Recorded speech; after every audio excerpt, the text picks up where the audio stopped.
to the ring.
Chill. Grubhub delivers convenience items.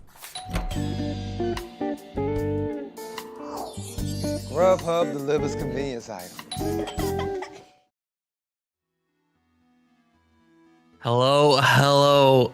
Welcome everyone to the Panda Cup brought to you by Grubhub. Today we're visiting the Mid-Atlantic USA region and we're getting into the fourth qualifier for the regional finals. My name is Ramses and today I will be solo. I will be here alone with you guys, with chat, to look at some awesome gameplay from the Mid-Atlantic region. And we got our players lined up. I'm really excited to talk about today.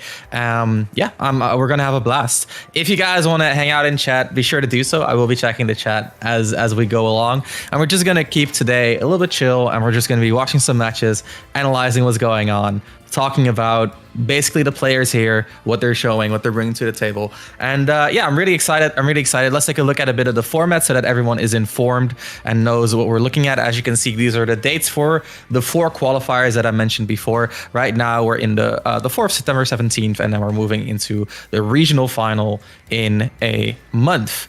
Of course, every region has their own little bit of competition. And while geographically, this might be a small region in terms of talent, it's a huge one, and every region, of course, is going to have the top 32 qualify into the finale, and then the top 8 in the regional qualifies for the overall final. So that's going to be great. Top 32. So every region is going to have a nice stacked pool of talent. We already have a nice list of front runners right here.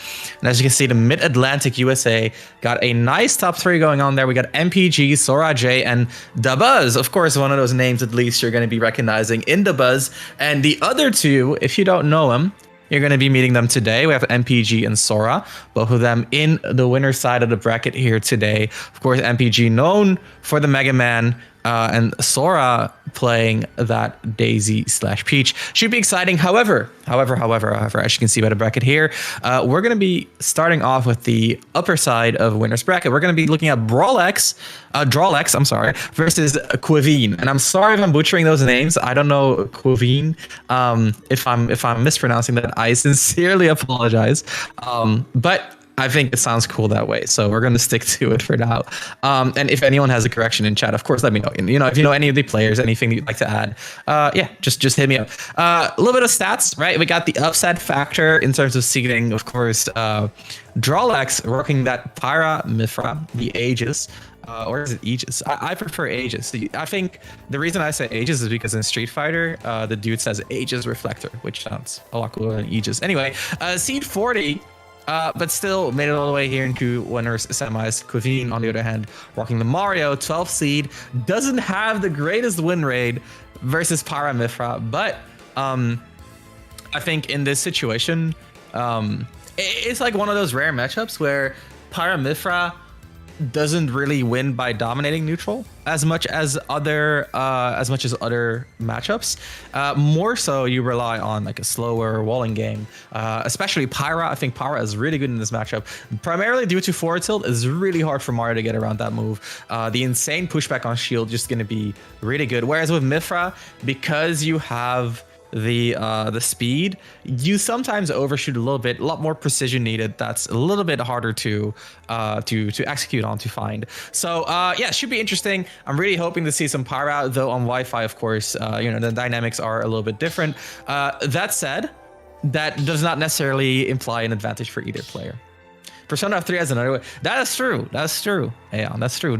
Like every game has their own way of saying Aegis. Here we got the players lined up in the arena. We got Drawlex, even got the Pyra Mithra avatar, and Kaveen even got the Mario avatar. So in that sense, we got some commitment coming out from both of these players. Yeah, so again, on paper, I think Pyra Mithra definitely does really well in this matchup. That said, as far as I know, both of them are like good combo weight, and like they have good combo stats, as in they're easy to combo for Mario. Because like for Pyra, it's that she is kind of floaty, but not so floaty that she moves too far out. Whereas for Mithra, she's such a fast forward that she stays close to Mario. So if Mario does make it in, that's gonna be a huge swing in Mario's advantage. Guys, we're just gonna get into game number 1. We're loading in. I'm super excited. Hope you guys are as well. And of course, shout outs to anyone who showed up today for the qualifiers. You guys are warriors. Now let's take a look. We got quite a fast start here. Kaveen getting the initial combo. Right, a little bit of a neutral reset.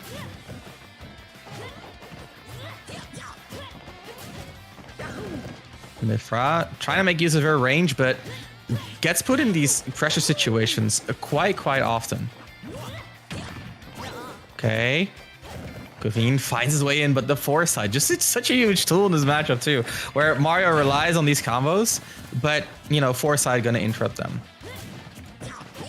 Okay, Kaveen holding on to the center. Becker approaches. Those Beckers have been huge so far in the matchup for Kaveen. Oh, we got the poll coming through as well. Be sure to vote. Be sure to vote for your favorite. Right now, let's go back to the gameplay, right? Pretty back and forth. What we're really seeing in terms of dynamics is that it's very much like a nickel and dime type set, right? Like Mario gets a small like 2-hit combo, resets to neutral. Brawlex gets some straight hits with the walling here and there, resets to neutral. So far, no big advantages, which is good. This should be an exciting first game. Drawlex looking for that KO. Not gonna find it. Not gonna find it quite yet. Of course, Pyra is going to enable a lot of KO tools. Nice spacing. Spaces in there, gets the up tilt, but no juggle. Does push into the corner, but the fireball's just kind of like fighting back. Okay. Now, small lead right here for Drawlex. Let's see Kaveen can make the comeback happen. Okay, up air.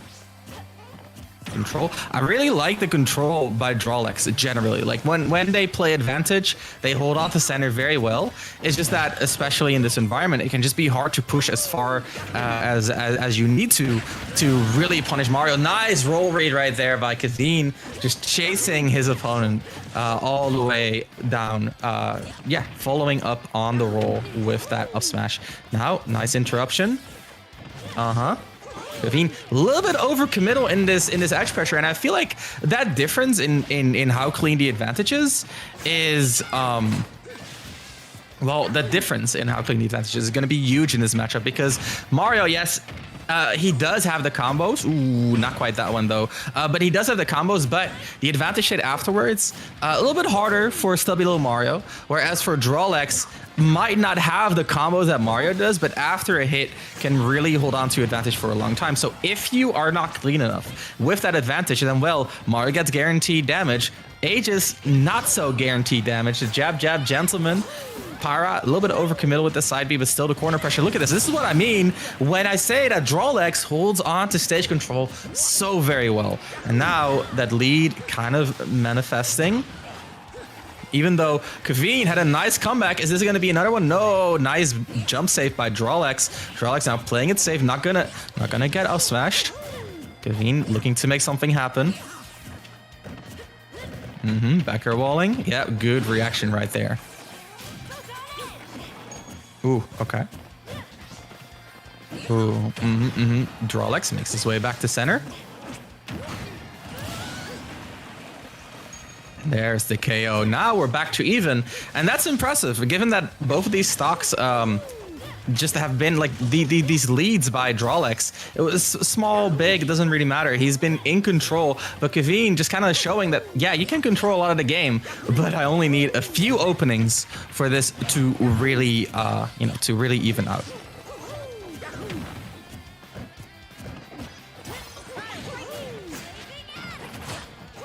Okay, Quivine making it back. Drawlex. Again, Drawlex holding on to center, making good use of the Pyra. Two things that I love to see from Aegis players. Of course, that center stage control is so big in matchups like these where you have a bit of that range advantage, because it's so easy as a sword character to say, well, I need, I'm outspacing them. I need room to, make use of my sword, my range advantage. So what a lot of sword players will do is they will retreat a lot in their gameplay, which leads to you, well, getting cornered. In this case, Drawlex very stubbornly holding on to center, the up smash coming through, big damage.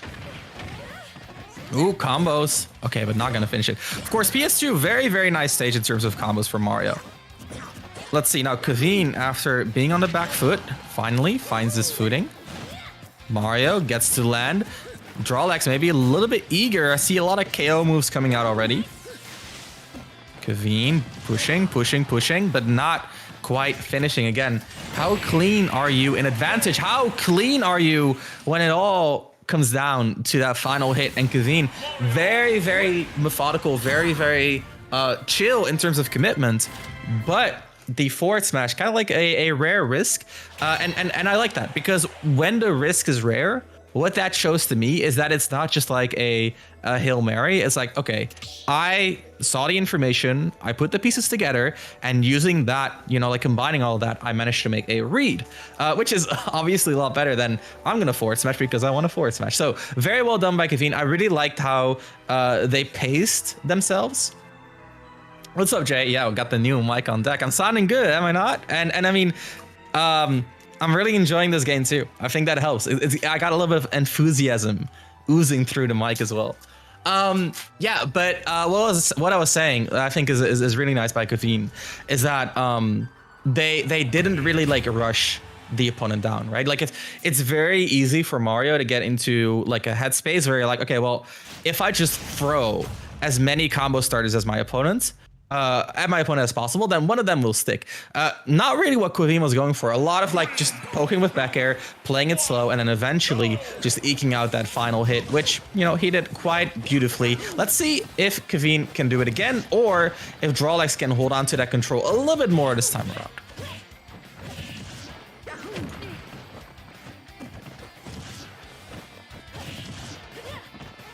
Is it all best of 5? I think so, yes. On the overlay, at least it says best of 5, and we're doing top 4 for the stream today. So, yeah, it's going to be all best of 5. So that should prove to be a lot of fun. Kevin, I like this as well. Using the platforms to kind of like set up the fireballs when Drawlex is stubbornly holding on to stage control, right? We talked about this in the first game where I said, one thing I like about Draw, the flood coming in big. Kevin down in percent, but up in stocks just like that. That's one of the things that Mario does have on this character. Mario, in my opinion, definitely one of the better characters in the game at getting those offstage kills, those early KOs, especially because, well, it's not just the flood. I think the underrated thing is that he has a lasting nair, which is obviously like an amazing tool for offstage pressure, and 2, he has a very quick upbeat, so he can go off stage, set up his offstage pressure, and then recover extremely quickly to still set up corner pressure. And I think that's something that's like super understated in terms of like what makes a character good at offstage pressure, right? So if you think about Joker, who's really known for pressuring characters off stage, or Pikachu, the thing that makes these characters good at offstage pressure is that they pressure you off stage and then they teleport back to the ledge. And yes, I'm counting Tether as a teleport. And then, like, even though they committed hard to pressuring you off stage, they still have room to then set up corner pressure or even a ledge trap, which is absolute insanity, in the same breath, right? So that's a huge part of what Mario has as well, with, like just the speed of the in terms of recovering back. So yeah, Kevin just making good use of his advantages with the offstage play. In that case, didn't really go offstage himself, but still managed to make it work. The flood, of course, a huge tool. Side B comes out a little bit still, not gonna be the end. Drawlex kind of struggling to make this corner pressure stick, especially with the fireballs. I kind of noticed this in game 1 as well, where Kevin just managed to like interrupt Drawlex a lot with fireballs. And I'd like to see some adaptation on that, right? Because fireballs, they're good tools, but they're also very linear. And if you do call them out, you get like a rising aerial, you get a rising aerial, and then you destroy the fireball and hit Mario.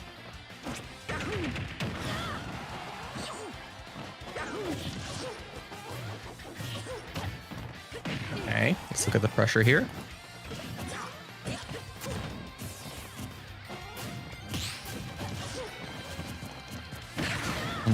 Ooh, and again, one of those callouts. Kevin finding them when he needs them. Okay. Ooh, the pressure to close quarters, of course, that's where Mario shines. One of the things I really like about Mithra in this matchup is her up B out of shield. Right, because a lot of the things that Mario does, like, you know, rising aerials can definitely up B those. A lot of the tilts that Mario uses, you know, down tilt, forward tilt, up tilt, all up B'able, especially down tilt, just like a really good tool for Mario. So that's a huge part. However, a little bit hard to react to still, of course. Okay, Kevin, again, using the fireballs to interrupt the corner pressure and does so successfully, converts into a full combo. Ooh, not quite a full combo, but close to a full combo. Now, again, using that platform position, really, really well done. Okay.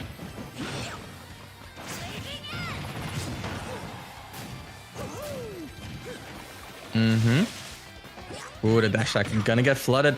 Of course, you know, again, the stage control is such a huge part in this matchup where Drawlex does want to retreat to be safe, but you don't want to retreat in too big of a movement like that roll, because that's going to get called out, and then oof, the flood again. That game was over in no time because of flood. I mean, flood is a good tool, but you know, don't usually see it get that much mileage. So good stuff by Kevin, and now Drawlex on the do or die moment, right? Down 0-2, but I think in terms of gameplay, definitely not as dominant as we're seeing, right? Like, this is a 2-0 lead, but outside of the floods, especially, which are, you know, just like huge moments of like swinginess, right? Where,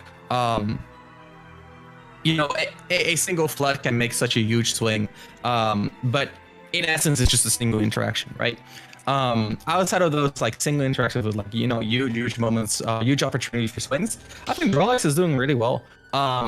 So let's see what we got cooking up for game 3. Is it going to be the adaptation by Drawlex, or is Kevin going to show dominance in winner semis and move on to winners finals, which should be exciting?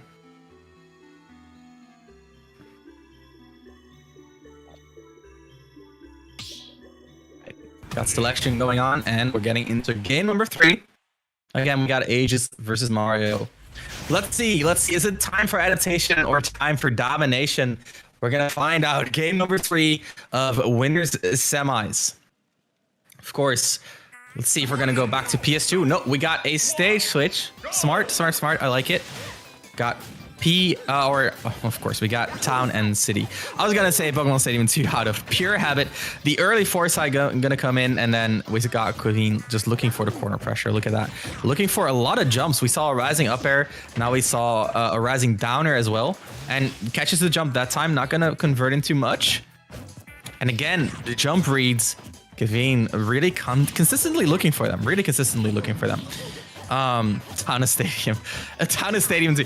They are the biggest stages in the rule set, right? So in that sense, I really like what Drawlex is doing. Just picking up the biggest stages that he can, so that he can run away from Mario as long as possible, basically. Retreating on a small stage is more costly than retreating on a big stage, right? So if you're thinking about your counter picks, a huge part of it is like, okay, so how much do I want to retreat?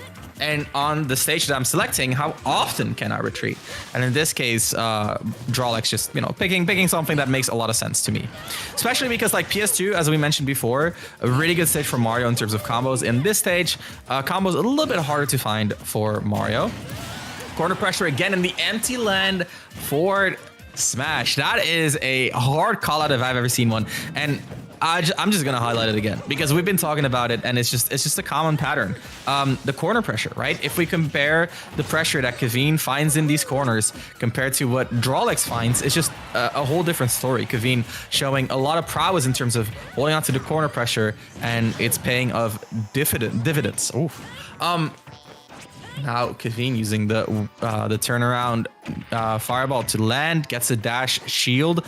Drawlex stuck on the Pyra. Like, I like Pyra in this matchup. Don't get me wrong. I like Pyra in this matchup, but I feel like the way Kaveen is playing, Pyra might be a little bit too slow for what you're looking for. Nice 2-frame with the dash check, and that's gonna be curtains. And now Kaveen kind of answering my question. This is gonna be dominance or adaptation. We're seeing a bit of dominance here come out from our Mario player. Up air, nair. Ooh, I was feeling the run up forward air, but not quite gonna happen. No need to hurry. Fireballs again, a little bit of a harass, and then finds their way back on the stage to reflect on the Pyra side B again, and Kaveen just again using the fireballs to land, and this time does get called out on it. However, that pattern just paying off in such a big way for Kaveen. Now in high side B, a little bit risky, but Kaveen did not find the punish. Drawlex, corner pressure, there it is, setting it up. Oh, but a little bit defensive. And I think that's like one of the things that I'm seeing a lot from Drawlex is like a huge tendency to retreat, right? We saw the roll to center a while back. We saw the jump back aerial too. Oh, nice catch.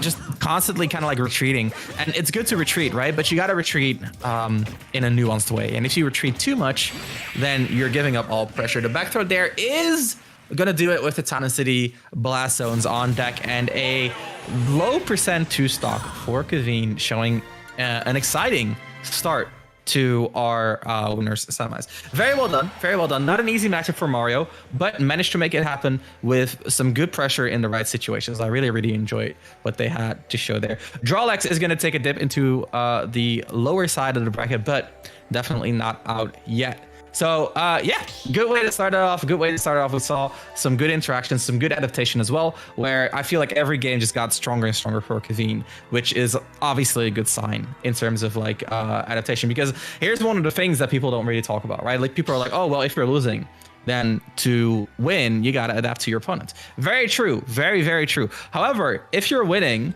you can still adapt, right? You can win a set or a game and then still learn things from that win. And that's what we saw coming out from Kaveen right there with the Mario. So we're going to be moving on to the other side of our winners bracket, which is going to be MPG, the Mega Man that we saw in the top 3 versus Sora J, another resident of our top 3 for this region in terms of point count. So should be an exciting match. Two of the front runners in this region. Be sure to drop a little bit of a prediction in the chat if you want to participate. It's always fun. A little bit of a harmless investment in the game, right? Get a few points riding on it. I think personally, if you look at this in terms of pure matchup, of course, Mega Man does have a slight advantage on Peach and Daisy. However, I will say that Daisy does have a punish game that's a lot stronger. You can see that they actually played 2 sets before, which was in one of the other qualifiers, the first one, if I am correct, where MPG managed to win both of the sets, 3-0 and 3-1. Yeah, so we got a very clear advantage here from MPG, which again, in terms of matchups, does make a lot of sense.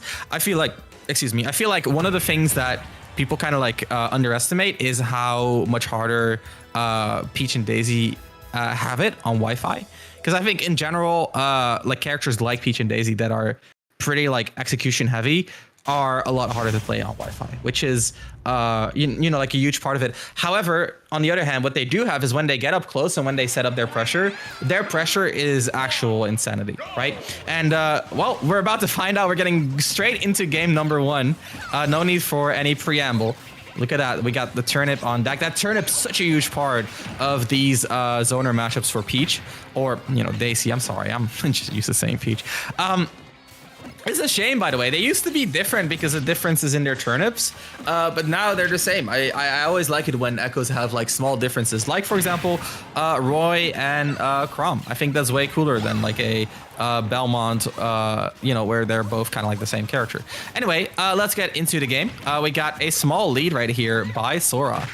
Quite like the turnip chains. Oof, that's some. I was talking about technical characters being harder to play on Wi-Fi, but look at that. Sora, J. Oh my goodness, MPG with the double down air, just going straight at it. And was quite behind there, but just made the comeback in one fell swoop. Nice forward air and evening it back up is Sora. Really like what Sora was putting on the putting on the table with the turnips. Quite literally putting on the table with the turnips. But MPG, like something that you gotta keep in mind is the down air from Mega Man, right? It is a projectile, which means that it's relatively easy to clank. However, you need to have damage to clank it. And the thing about Peach's up B, while in terms of hitbox, that up B is actual insanity, right? Like the hitbox is just crazy. It's also very little damage because it's a multi-hit. So it's not going to be able to clash away the projectile from the down air. Whereas moves like Lucina down air or sorry, Lucina up B or like a Shulk up B, that's like a single stronger hit, is a lot better at clanking away a move like that. Here, though, getting back to the game, we got a Saturn, gets thrown away, of course.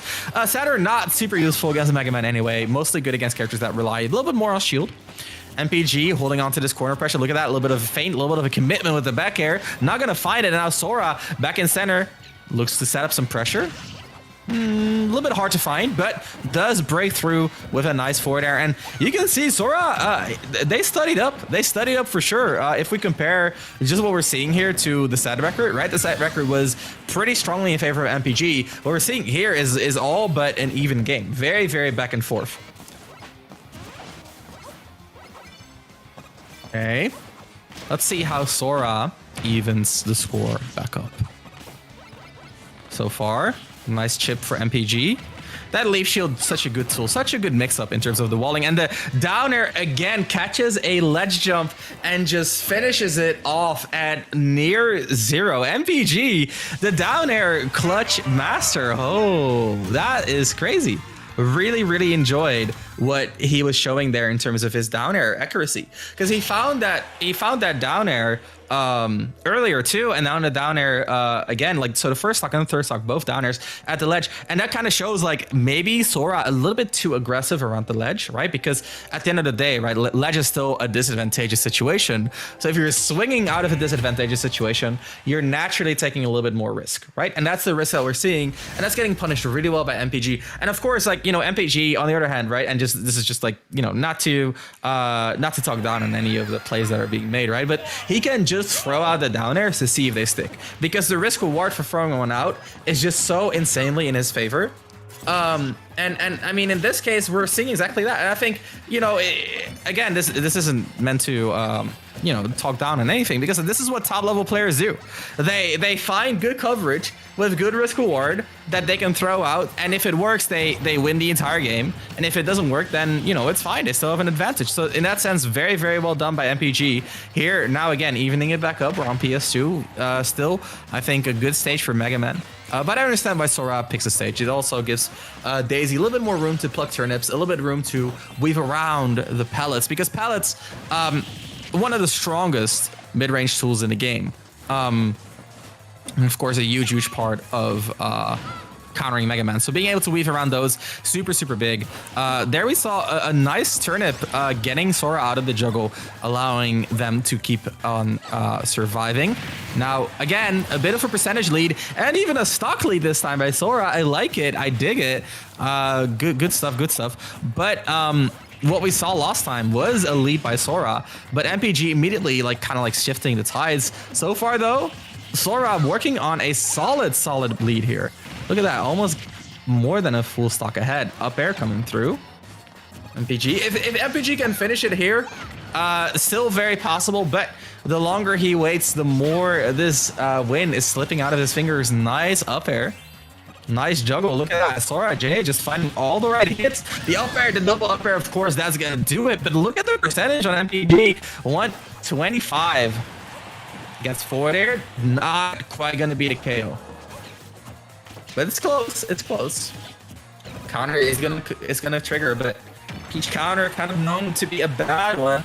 The back air again twice now. MPG barely surviving. Forward air from ledge. Sora J. Can Sora J push the pressure? Nope, that's the leaf shield from ledge. Now MPG finding a much needed break from all the pressure. Counters, Sora J. I like that actually. Like the more I think about it, the more I like counter, because the thing about Mega Man as a character, look at that, the counter just getting the KO. Mega Man as a character dominates through hitboxes, right? And so in general, just throwing out a counter like that can be such a big deal, especially at these percents where Mega Man up tilt doesn't KO yet. If Mega Man up tilt starts KOing, the counter starts getting a lot worse. But at these percents, I like it. I like it a lot. It's a good way to say, hey, you cannot dominate me with hitboxes. So I like that. Definitely good by Sora J. Now Sora J again working on that lead. Look at that, 60 on Mega Man already. As we've seen in the previous stock, might be a little bit rough to find the final KO, but at the same time, MPG finding a KO of his own, and that's what we were saying, right? Once the counter starts being vulnerable to actual KOs, the risk-reward dynamic starts getting a lot less advantageous. Now Sora J needs to clutch up in terms of, you know, not taking those risks. MPG pushing. The leaf shield just negating the turnip. The counter again being a big deal, but like I'm not a big fan. You got a 50%, 60% lead. No need to push it. No need to push it with something that risky. Sora J though, you know, that's their playstyle and that's what got them this far. Let's see if it's enough to push it all the way to the end. Down air is looked for MPG again. That coverage that we talked about before, right? Might as well. And guys, again, don't forget to do the polls in the chat. It's gonna get you invested. I'm sure of it. Bet those channel points. Okay, downer again looks for a nice float. However, one thing to keep in mind is that float is not regained when you grab the ledge. You need to land on the stage. Okay, so when Daisy grabs the ledge, she does not get her float back. She has to physically land. So using the float to avoid the downer, of course, smart, right? That's a good idea. However, it's a little bit riskier than a lot of people think. Now look at the percentage. Look at the percentage. 150 on Mega Man. Oh, is that gonna do it? It is gonna do it, but that was close. We saw another counter with, and if MPG was ready for the punish there, that would have been a huge punish as well. But in this situation, good job by Sora J fighting back to even up the set. It's gonna be 1-1. I like this. This is good interaction, good dynamics, good risk reward. I feel like MPG kind of caught on to the counters towards the end a little bit more, but because like he was catching on, but not really adjusting his strategy.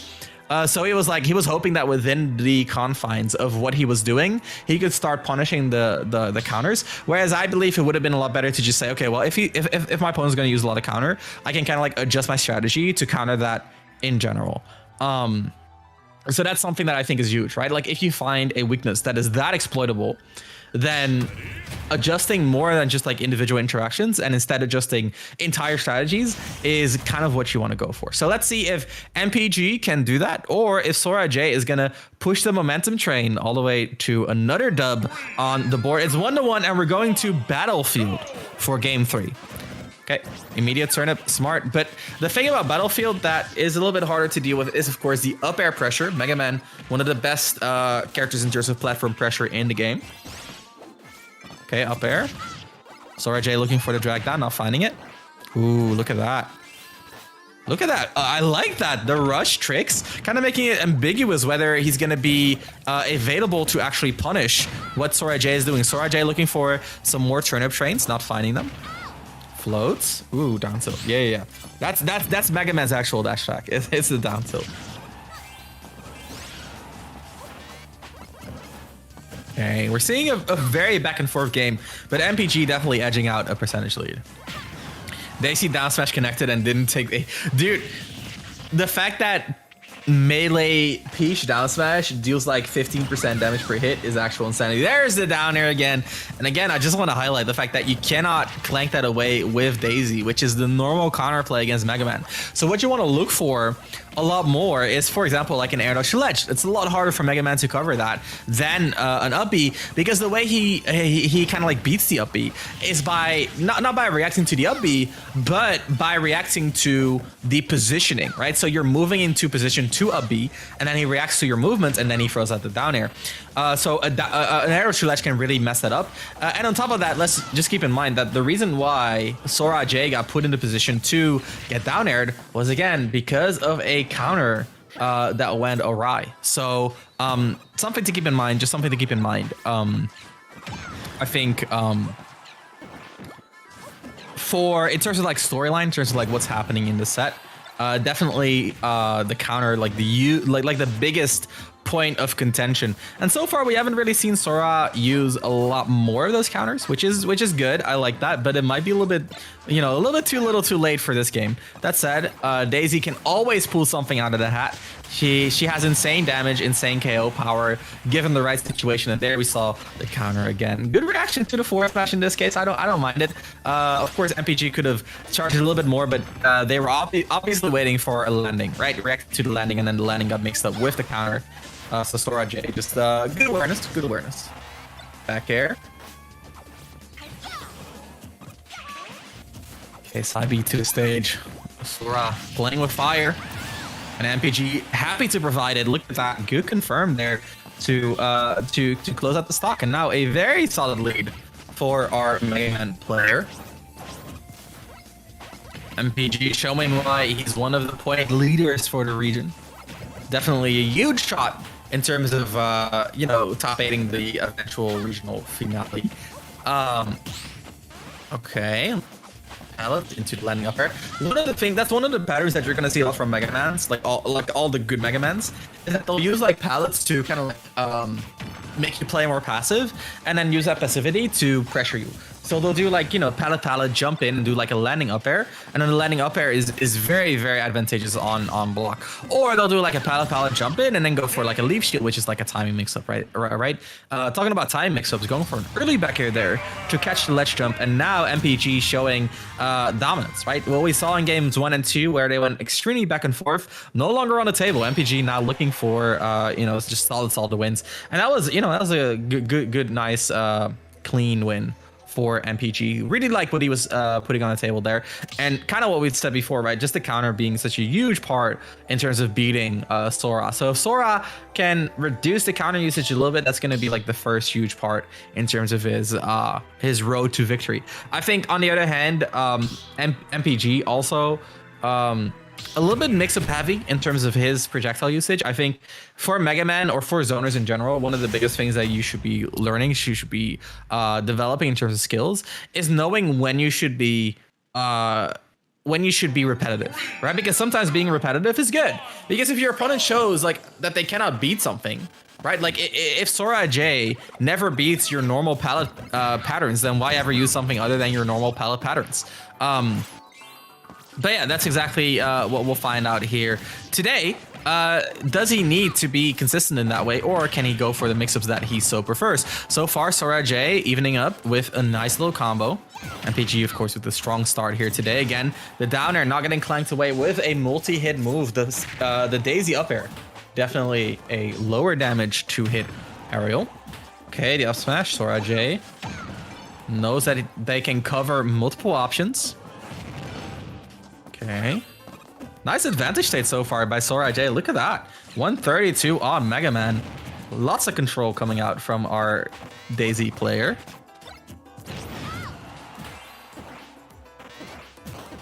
Okay. Ooh, again, the rush tricks. The rush tricks are big. I like how ambiguous they are. Now, MPG getting close to 150, but we've seen before, like Daisy kind of struggling to get the KO, especially Mega Man, a little bit on the heavier side, and then you know, also has a huge amount of KO power.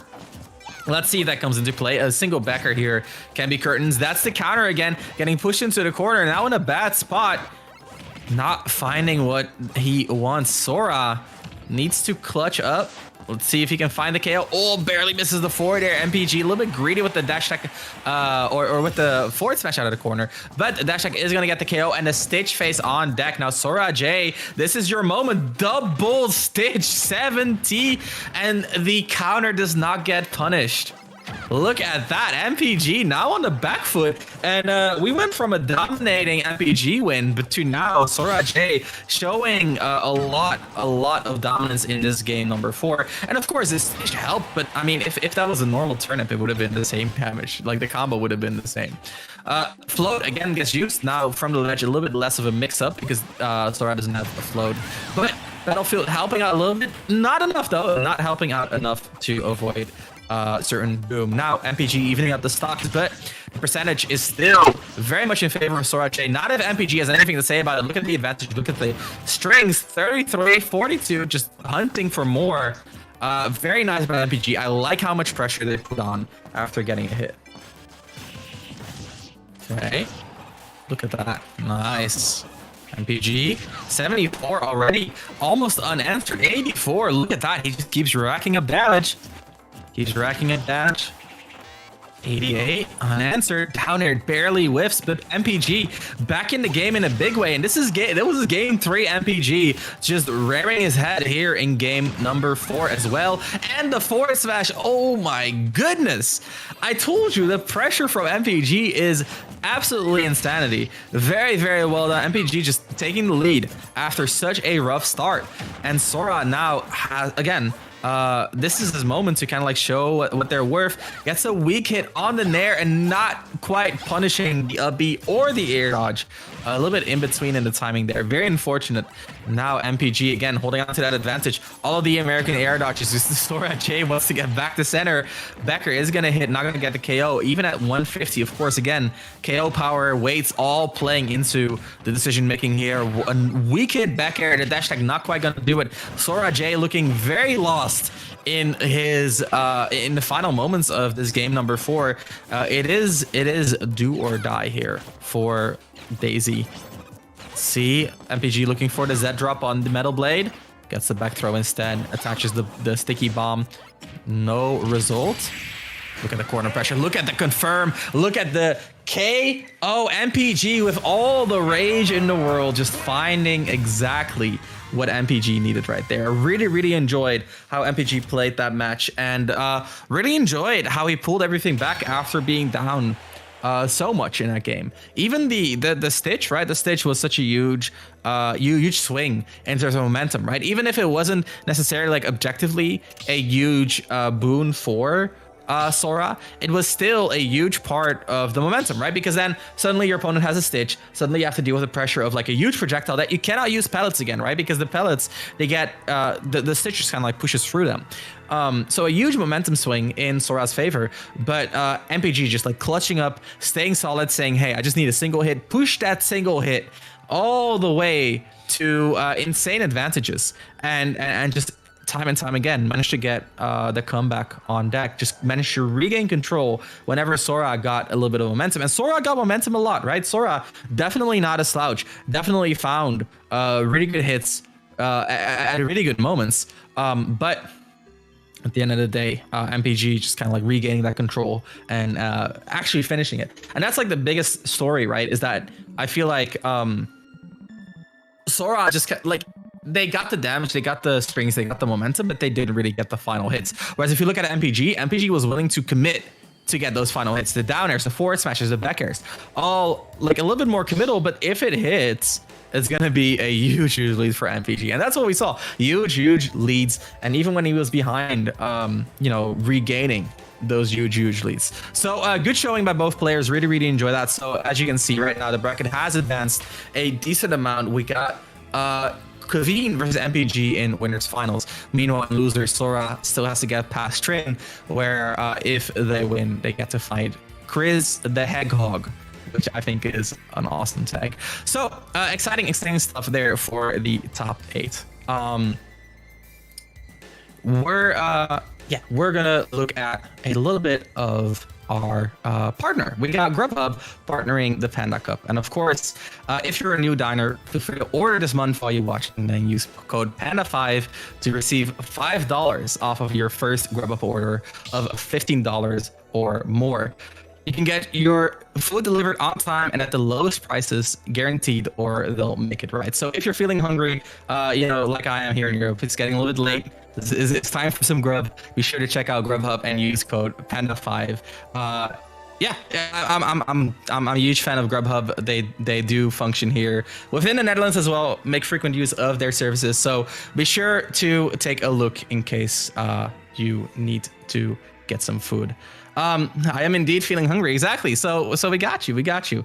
Let's take a look at our winners finals matchup for now. Second seed MPG coming up against the 12th seed Kaveen. And I'm excited. Kaveen has a really good win rate. Versus Mega Man. And also, in my opinion, showed a lot of good patterns in terms of like play, just good play patterns against, what was it, Drolex? Let me quickly, Drolex, I got it right. Yeah. So, sorry, just had to double check that with production. So, really excited for Kaveen to show what they have in terms of their risk reward. Because if we look at this matchup specifically, traditionally Mario does really well. And you wouldn't say that because the neutral can be a little bit rough for Mario, but Mario combos work extremely well against Mega Man due to Mega Man's weight and fall speed. If you guys didn't know, Mega Man is an extreme fast faller. And also a little bit heavier. Generally, one of Mega Man's main weaknesses is that Mega Man doesn't get as much reward out of their hits as any opponent gets against Mega Man because, of those combos. So that's going to be a huge part here. How much do you get out of your hits? MPG, though, we've seen how much MPG gets out of their hits. Kaveen, a little bit more solid in terms of corner pressure, right? So while Kaveen's combos might not be like, the ideal perfect rendition of a Mario combo, the advantage and the reward is still extremely high due to other reasons. Gotta have breakfast? Hell yeah. Dude, having lazy breakfast with a little bit of Grubhub, dude, that's the ideal start to a day. Nice. Talking about ideal starts, MPG here, coming in big with the Becker off stage, just chasing down, getting the double jump Becker. Again, if you want to talk about getting reward off your hits, MPG got you covered. Kaveen now fighting off of the back foot, gets a rising up air, combos a little bit too far, but not a big punish. MPG back into the neutral. So a huge part of this matchup, which is a little bit surprising, I think, is Flood. Because Flood, like if Mega Man jumps for the pellets, and at the same time Mario uses Flood, you actually push Mega Man back very, very far. Because if you get a Flood, if you get a water effect on someone's jump, the water effect gets extremely... it gets stronger, right? It gets multiplied, basically. So getting jumping pallets with the Flood is huge. And Mega Man often does jumps during pallet patterns. Talking about what's going on right now, though, a nice lead by MPG. Kaveen finding the hits but not finding the final hits. Kind of the same story as what we saw with Sora, right? Like the initial hits are landing, but the most important one is not. 154 on Mega Man. Not a great look here for MPG. Oh, but the look is not over. Nice KO Kaveen, keeping it competitive. Right, still down a stock, but again, Mario combos on Mega Man huge. Kaveen knows it, looks for a grab, not gonna find an MPG playing around that win condition. That's what we're seeing here, is that both characters are really good at playing around the other's win condition. So at the end of the day, what it's going to come down to is not like the traditional win condition, right? It's less about the Mario grab, but if you find a Mario back air, that's going to force the opponents to play more grounded, and then you can find the Mario grabs. So if you can add that extra layer to your gameplay, where instead of just going for what is strongest, but instead denying the options that the opponent uses to avoid your strongest tools and then going for what is strongest, well, that is where you unlock the full potential of your character. And MPG so far doing very well at doing so. Again, we talked a little bit about consistency in terms of patterns. And like I said, right, like MPG, not very consistent in his patterns, very much like a mix-up monster, which has its, it has its pluses and minuses. In this case, a lot of pluses, as we can see. MPG winning game one. I'm really interested to see if that mix-up heavy nature that MPG has can be an Achilles heel if the opponent is strong enough, right? So if you think about Kaveen, what he wants to do is he wants to focus on the mix-ups that MPG is establishing that are less safe, right? And once you weather the storm of the safe options and then instead focus on punishing the less safe options, you actually kind of like flip the script on an opponent that is dominant, right? So let's say for Mega Man, very concrete example, for Mega Man, pallets are the safest option, but they're not rewarding. The more rewarding stuff is like the aerials or the grabs or the forward smash or the metal blade, all those stuff. But all those options are more risky. So what do you want to do against Mega Man? Well, you don't want to beat the pallets because that's very hard to do. But you cannot focus on beating the other tools because then he's just gonna throw pellets. However, what if your opponent decides to stop throwing pellets out of their own volition? Well, then you just have to not get hit by the pellets, wait for them to do something else, and then punish that other thing. And that is the Achilles heel of a mix-up heavy player. So a little bit hard, honestly, a little bit hard to capitalize on, but definitely a very possible thing to capitalize on. So far, MPG and Kaveen very, very back and forth. Look at that. There's the grab up throw. Oh, not the best conversion, but still good damage on the board. A little bit of a lead for Kaveen. Again, big thing that we're going to be looking at in this game is that final hit, right? Who's going to get the finishing blow?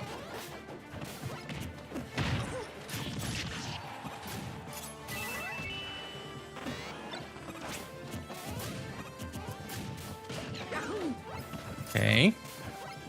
So, very back and forth neutral. 90 on Kaveen. Oh, there's first big hit landing. The forward air pushing Kaveen all the way off stage, and the reflect on the crash bomber also coming in big. And here's the counter.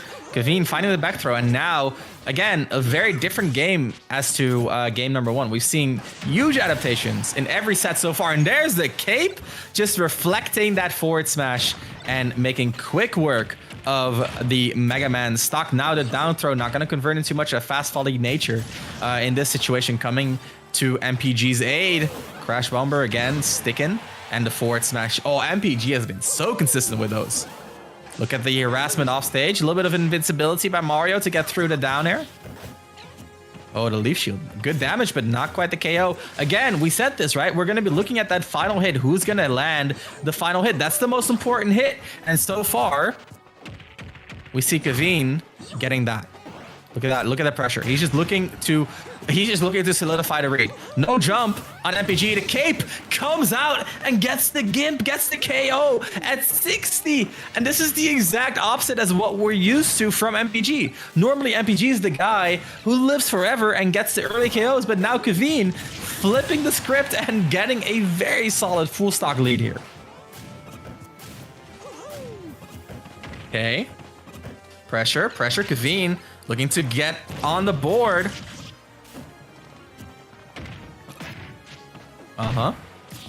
Down throw, back air. Nice. Ooh, okay. MPG just struggling. The reflect is insane. Oh, look at the pressure. MPG he's not finding anything to stick. There's the backer. That's the first thing that sticks in a while. But Kaveen, look at the reversal. Just immediately fights back. Gets the combo starter. Just the difference in reward here.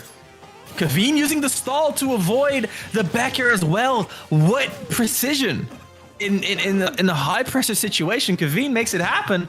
He's building something all right with the Mario Maker costume of all things. He's building a nice little win right here. It's not done yet, but this is going to be rough for MPG to come back from. Not something we haven't seen him do before. So far, he's looking good in terms of the comeback. The momentum is in his favor, but Kaveen just, again, breaking through, finding what he needs. Nice trump attempt by Kaveen, not finding it. MPG, metal blade, that could be big. The air dodge is forced and a down air comes through. And now we're in a final stock situation. MPG, he's done this before. We should, like, we've only seen a couple of games, couple of sets, but we already know that MPG can do this, and that says enough. If we can expect him to make this comeback in a short amount of time, of seeing his matches, then it's not just something that happens rarely, right? So Kaveen has to finish this, but that's the hard part. How do you finish it? While working through the pallets, the up airs, the forward smashes, the metal blades. It's just a barrage. It's an obstacle course, and MPG is just making it so hard for Kaveen to find that final hit. Kaveen looking for the up smash, not finding it. MPG, now look at the percentages. Look at the percentages. This is so close. Again, Kaveen looking for the up smash, not finding it. MPG making it hard for Kaveen to finish this. The back air so big with the rage, and look at the offstage pressure. Look at the back air, and MPG with the comeback of a lifetime. Now up 2-0 in this set. That was insanity. Very, very well done by MPG. And now Kaveen, dude, you gotta reconsider. You gotta reconsider after a lead like that, after dominance like that. It was because, like, let's be real, right? The lead that Kaveen got wasn't just like him finding some lucky combos. He was in control the entire way through. And now, even though he was in control, MPG said, hold up, let me clutch up, and then just got that win. It's almost like, you know, you only win when MPG allows you to win.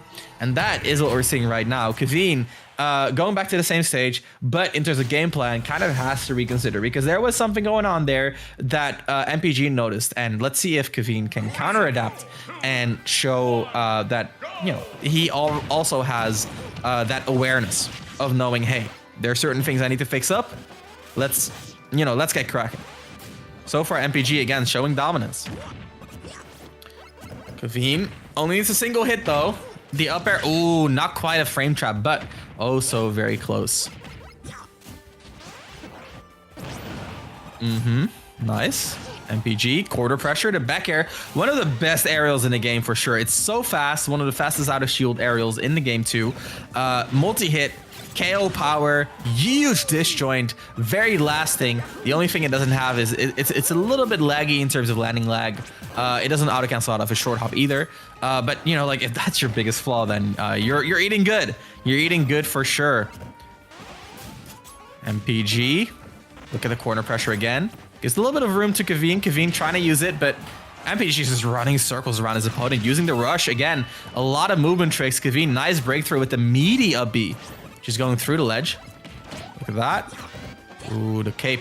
Cape's been big. Cape's been big in this matchup. I thought cape was going to be a little bit less useful because, you know, the pallets just kind of like, you know, negate the reflected pellets. But again, cape coming in big. He reflected a forward smash with it, reflected the metal blade. And while it might not hit Mega Man if he reflects the pallets, it still shields him from the pallets itself, right? There's the backer though. Again, MPG, what I like about MPG's game plan, or gameplay, I should say, is that he very methodically, he's like, I'll push you into the corner, and then when I have that advantage, I'll push into a KO. And being that methodical is a huge part in terms of your consistency. Because if you're a neutral, your opponent has so many options, it's very hard to find that final hit, right? Like we see from Kaveen, right? They're looking for that final hit in neutral situations, right? Like the roll read up smashes, the auto shield up smashes, just the dash up smashes in general, or forward smash mix-up, stuff like that. And what we see is that the opponent has so many options that it's hard to find a solid kill move like that. But in these corner situations like this one, there's so few options that the opponent has that your KO options are just more likely to hit just by sheer coverage. And that's what we're seeing. MPG just taking the small wins in neutral, pushing you into the corner, and then getting the KO. And yes, Kaveen eventually finds the KO at the up smash. Of course, it's a good move, but it's less consistent. And that is the key here. We saw it against Sora. We see it now against Kaveen. Those KOs, that final hit, it doesn't matter how much damage you do if you cannot find the KO. Talking about KOs, Kaveen looking for the up air, getting exactly that, and now back on the board. And this is what, you know, this is what they're good at. This is what brought them to winners finals. Is that X factor with Mario. Gotta win over ages, over Drawlex, much in the same way, right? Finding a solid, important hit, a hit that's going to lead into more reward than whatever the opponent's putting on the board, and then pushing that all the way. Now, again, the corner pressure, nice movement by Kaveen, not letting himself get too greedy. So in that sense, really fighting here, staying alive for sure. Kaveen looking for a hit, but MPG, look at the normals, not even relying on the pellets anymore, just finding the right normals in the right moments. The crash bomber is going to barely trade. Now they're not going to connect. Kaveen not going to make it out of the corner. MPG here with all the pressure in the world. The rush tricks are coming out, but the movement, all at the end of the day, it's all a matter of smoke and mirrors. But that is no illusion. A big Iron Fist is going to send you down into the depths, and now we got MPG moving on to grand finals. Very, very, very well done. Even that game 2, or especially that game 2, where he was down so much, was just reverse 2 stock to get back into the driver's seat. Now MPG again gonna move on to grand finals, and we see Kaveen taking a dip into losers finals, where we're gonna be heading on to quite soon. But first, we're gonna look at Sora, who got a win over Trin against Chris the Hedgehog. And Chris, we haven't seen Chris yet, but they got that win over Drolix, the Aegis that we saw in the first set today. So that should be interesting. That should be very, very interesting, seeing how Sora plays against Chris. So that's loser semis. That's our next round coming up. Exciting. Of course, the winner of that is going to have a chance at Kaveen. Both players that Kaveen has not played yet in this bracket so far. So should be interesting for sure. So before we get into that, let's do a quick ad break. Guys, stay tuned. We'll be back with some action in just a second.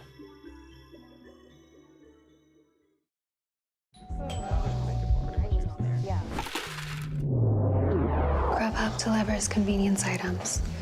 Grubhub delivers convenience items?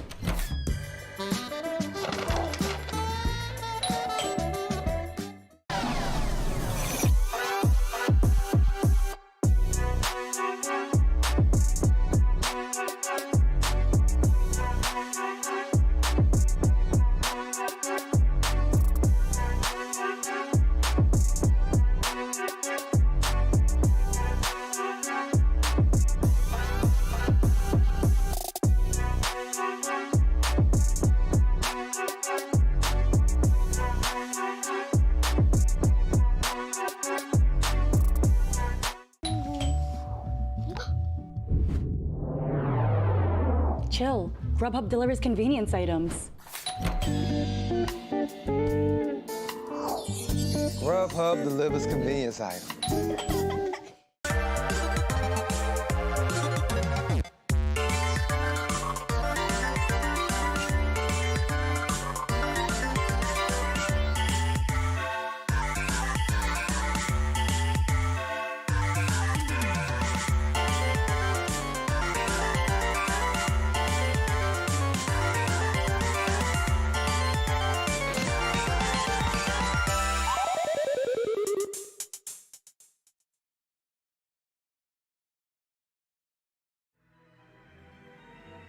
Yo, what's up everyone? Welcome back. Like I said, it was just a few seconds that we're back, right? So we're back chilling. Hope you guys grabbed a nice hot cup of cocoa, or whatever beverage you prefer, as we move into loser semis of today's top 8. Sora J versus Chris the Hedgehog. Sorry, that name is tripping me up. It's not a hedgehog, it's a Hedgehog, which is funny. I'll give you guys a quick story, a quick anecdote. My little sister. So I'm not like natively English speaking. So we went to the US when we were like very young. I was like 12, so it's like 16 years ago. My little sister was learning English, and we were playing Sonic, and she said Sonic the Hedgehog. So I've heard this before. This is not an uncommon thing. Anyway, getting into the players, we got Sora, who is in the runnings for top 3 in this region.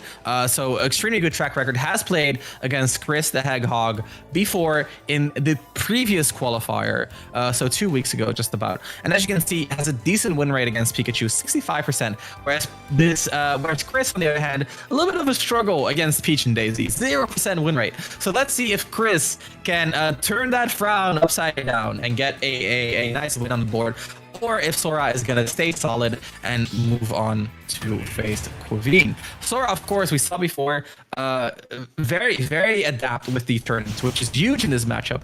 I think traditionally this matchup, very, very back and forth. I think in terms of results, ESM has historically struggled a little bit with Peach players. However, both sides do generally agree that it's somewhat of an even matchup, and that's something that I definitely see myself as well. There's the counter again, a bit of a trademark so far for Sora, but the counter not working out against Pikachu too much. Pikachu kind of similar to Mega Man in that Pikachu is a character that relies on like hitbox suppression with relatively like low impact punishes, right? Mega Man has the up tilt, but outside of that doesn't really KO you too early. Whereas Pikachu kind of the same, right? Doesn't really have that early of a KO tool, which means that counter is a little bit better in terms of risk reward. And because they rely so much on hitboxes to kind of like oppress you, also a little bit better. Up throw Thunder, not going to quite KO. I like what Chris is pulling out so far. This is a very, very back and forth game. Kind of what we talked about at the beginning of the match, where I said, you know, like both sides kind of agree that this is a very evenish matchup, very much a back and forth. And that's exactly what we're seeing. The counter coming out, kind of negating or, you know, literally countering that dash attack, one of Pikachu's main KO moves. Pikachu kind of traditionally struggles to KO, just like Peach, but in a battle of dash attacks, we see Sora coming out on top, now recovering back, getting caught on that normal get of the forward smash, such a lingering move. Oof. And Chris immediately evening it up. Very nice. So far, again, we see a bit of a back and forth. Saturn pulled out, but Saturn, not the greatest tool against Pikachu, I would say. Also not the greatest tool against Peach or Daisy. I do recommend if you find your opponent with a Saturn, I do recommend just throwing it off because Peach and Daisy traditionally doesn't really have to shield a lot. Normal tournaments coming out here, a little bit of harassment, a little bit of corner pressure. Saturn kind of happily walking around. I don't know what Sora had in mind there.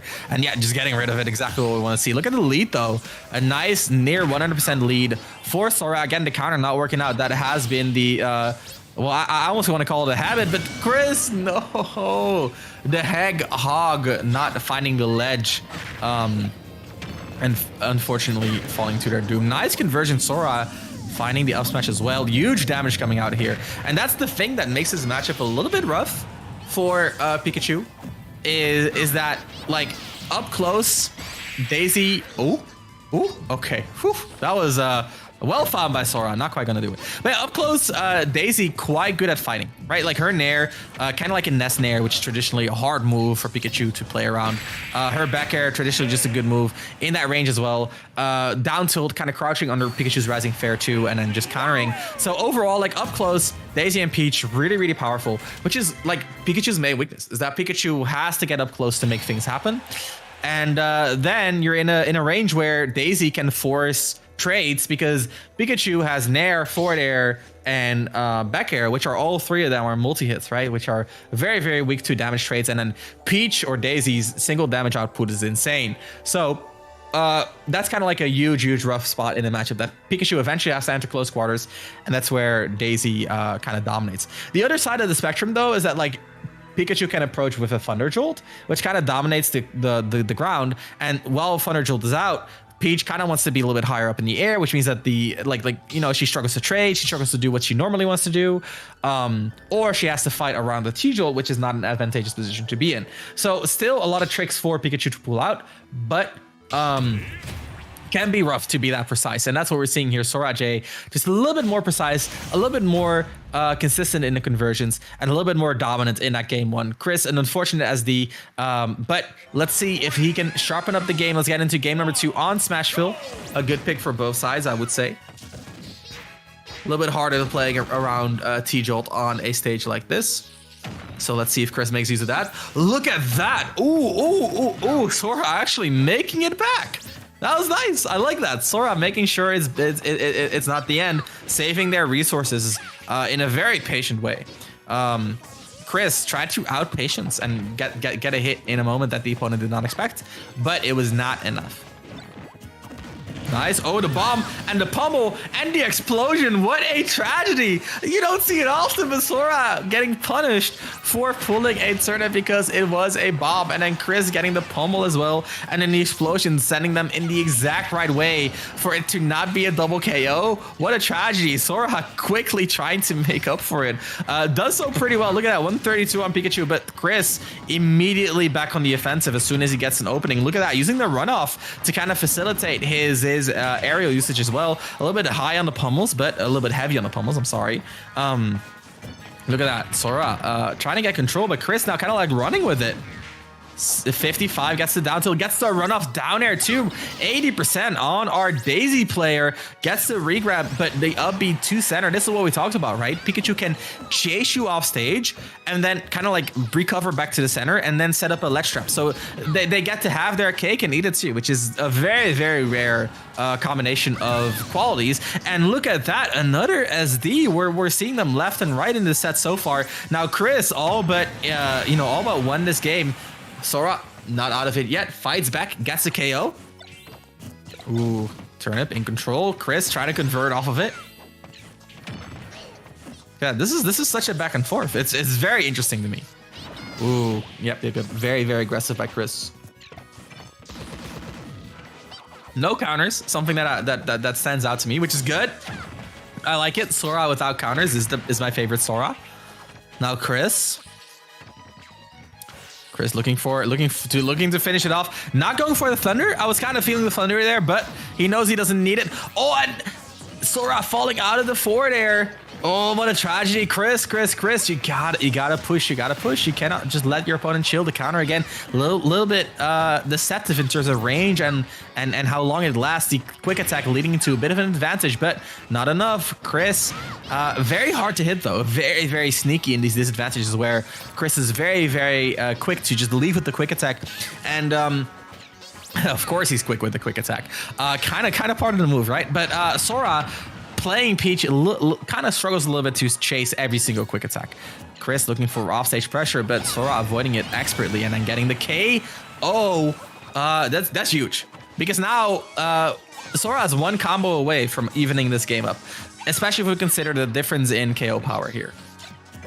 Let's take a look. Can Sora find it? That's a down air, but it's the straight hits. It's so many straight hits, right? 2 up airs, 3 up airs, no convert. Look at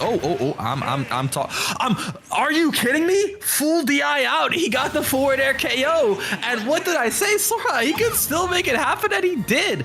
And he did. The tragedy of the bomb got averted. It got compensated for with an insane call out. And I was saying, like, a lot of straight hits, but then he got the up air, he got the follow-up up air, he got another up air, and then chased all the way. And the reason why, chat, the reason that this went so well for Sora J is because he didn't hard commit the entire time and then saved that mix-up for when he needed it.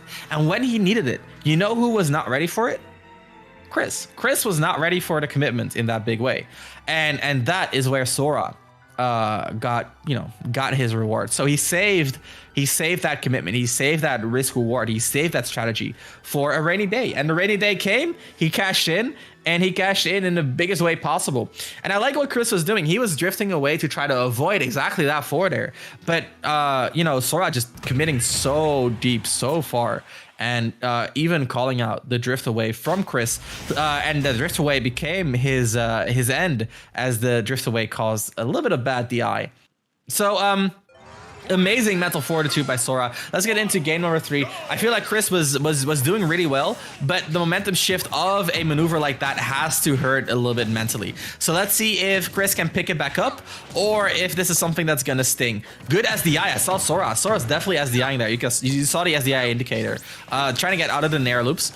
Chris, on the other hand, impressive that he pulled off so many loops. Very, very well done. I almost beat this Daisy in bracket, but they were so good with rush down, last stock, last hit. My Min had no chance. Yeah, dude, I think Sora is very good in terms of mixing up what they're going for, right? Like I said, they were very, very solid, but then at the end just like commit super hard as a huge mix up, and that's exactly what they needed. We're all clutching today. Dude, we've seen a lot of clutch today. Talking about clutch, Chris again with a nice lead, a little bit down in percentage, but good in terms of the stocks. Very, very well done. Okay. Back air coming out. Chris, now let's see if he can survive for long enough. T-Jills. This is exactly what we saw with Kaveen, using the fireballs to cover the descent to harass the opponent. very similar moves for what it's worth. The fireball and the T-Jewel, or the T-Jewel and the fireball. Yeah, very similar moves. And we're seeing that the down air is Sora J always so good with saving the resources. Make sure that he keeps the stock alive. Look at that 150 on Chris right now, and already nearing KO percentage. Is Sora almost Chris almost getting that with the up smash as well. Good DI on the dash attack. That move is extremely weak, and now this is looking rough. The dash attack, the KO, and Chris, look at Chris. He's changing it up, and in a good way too, not letting that lost game get to him in terms of his mentality. Instead, just saying like, hey, I know based on last game, I know I got it in me, so I'm gonna show it. And that's exactly what it is. Look at that, good stuff by Chris. Up throw, not gonna do it, of course. Chris now recovering very slowly, using side beat to stall a little bit. The down smash, Sora, he's fishing for it. The thunder, he's fishing for it. These mangoes are playing like the best Pikachu I know to munching on glue. Isn't that all of us though? Isn't that all of us? Look at this, Chris. Look, like he's really eager to finish this. I feel like if Chris just works on a percentage lead here, he's gonna be entirely fine. He's gonna be totally fine. But instead, a little bit eager to end it right here, right now, like a dash attack like that, forward smash like that, both like really committal. The down air. If he just gets like his like, let's say 50%, he has 2 stocks to lead that into a kill. So that's what I would love to see from Chris. Is just play a little bit of the slow game. Yep, get the grab, back throw. No need to down air, right? Just hold on to stage control here. There you go. Up throw, thunder, sure.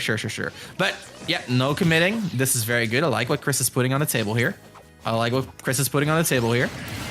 the dash attack. Okay, that is gonna KO. Of course, at this percent, pretty much unavoidable. 90% now, which is solid enough to convert this into a lead, but it is Sora, and we saw what Sora did last game. It was an insane lead from Chris as Sora made it all the way back. Let's see if they can do it again. There's a forward air. This is a good start to that comeback, especially with Chris being extremely eager to finish out this game. Look at that, the run of down air, just sacrificing all semblances of advantage. And the SD, now the stocks are even. No, not like this. Chris, please, don't run up down air. Don't run up down air. Looks for the forward air. A forward smash, gets the forward air though. Oh my goodness. Yep, solid play. Chris again looking for the forward smash, looking for the up smash. He is so eager to end it. Sora, is this clutch? Is this the moment to clutch it out? But Sora avoiding the thunder drills, just barely rolling onto the stage, and now control the up smash. Not gonna get punished. Chris, he's too late. The parry, no punish. They're scrambling. They're looking for the final hit. Sora looking to survive, but barely gets his get up attack outspaced by the Pikachu forward smash. Chris clutching it up after almost dropping that game. Oh my goodness, DJ, stop talking. You're gonna jinx it. That was intense gameplay, but very well done by both, honestly. I think Chris a little bit eager to close it out, but then kind of clutched up, slowed it down, and just stayed solid. Like that from Chris. Sora kept fighting for his life, and I think that also warrants compliment, right? It's easy to give up when you're down that much, but he did not. He did not give up. He kept fighting, and it almost resulted in a win. Let's see how game 4 goes. Chris now on the board in a big way. Had a lot of momentum in that set, right? Like if he can do that again, definitely going to be a good look for him, especially going into a potential game 5. Let's see if it happens or not. Loser semis, game 4, Sora versus Chris. We're going to final destination. Sora with a first blood here, 16% at 1 nair. Insane damage output, of course, by Peach. Chris answering back with a quick combo of his own, and again, the overcommitment down or off stage is going to be a huge part for Chris in terms of improvement. Like I would love to see him just like work on a bit more of a solid advantage state where he commits a little bit less hard, but gets more consistent reward out of these situations. Okay. Look at the back and forth, both at 70. Both looking for hits to stick. That sticks. Up air. quick attack out of the situation. No, Chris is using the T-Jolt, very smart, to make his way out. Very, very well done. And look at the center stage control. Chris, I like how he treads the center. I like how he goes for the up throw, and I like how he hits that thunder. And now Chris, again, establishing a lead, which this has been the pattern for the last 2 games, ladies and gentlemen. He establishes a lead, but then it just gets so close, right? Sora, definitely a very clutch player, as we've seen in his previous sets as well. So Chris, let's see if he solidifies the read or if Sora finds a KO. Traditionally, Sora has struggled to find that final hit and has over-relied on the counter, as we see right here. So 2 things for Chris to abuse. Let's see if they do. Down throw, up air, nice. The drag down 2, not quite going to finish it. I like that Sora always is SDIing these combos. That is a sign of a good competitor. I feel like if you're always trying to control everything that you can control, that's like a huge part in terms of improvement. And I mean that, like not just in this situation, but like in terms of like your general mindset, you should always try to control every single variable that you have control over. Talking about control, that up smash, very, very well done. Controlling the center of the stage, which is exactly where most Pikachus will quick attack to. So one thing that you want to do against Pikachu, quick tip here is look at where they quick attack to, because most Pikachus will generally quick attack to center, and Sora very, very eager to call it out. So very nice, but Chris still has a 50% percentage lead here, but not if Sora has anything to say about it. Oh, I'm just kidding. Chris using that shield. Of course, Pikachu's back out of shield, probably the best out of shield aerial in the game, right? Maybe not the absolute best, but it's up there. And Chris loves to make use of that, especially against a character like Peach, who is very, very attack heavy. So having a good out of shield option against an attack heavy character is obviously a huge boon. Nice recovery. Sora recoveries are really good. I like Sora's recoveries. Chris, ooh, gets up smashed, but you know, 50% can handle, can take the hit. Down smash, and getting the turnip and getting the counter KO. Very nice. Chris showing a little bit of creativity there, using a move that is traditionally not very useful for Pikachu. And in general, I've seen Chris mostly rely on forward smash too. So using a more lasting move, it makes a lot of sense. Down throw, down air, but no spike. Gets the weak hit. Now Sora reversals 100% on Pikachu. The Stitch is out. Is this gonna be Sora's moment? Does not get the KO, but the Stitch is recaught. We're in the same situation. 140-35 on Pikachu. The Stitch is gonna miss, but look at the advantage to Trump and Zetrop. I love that.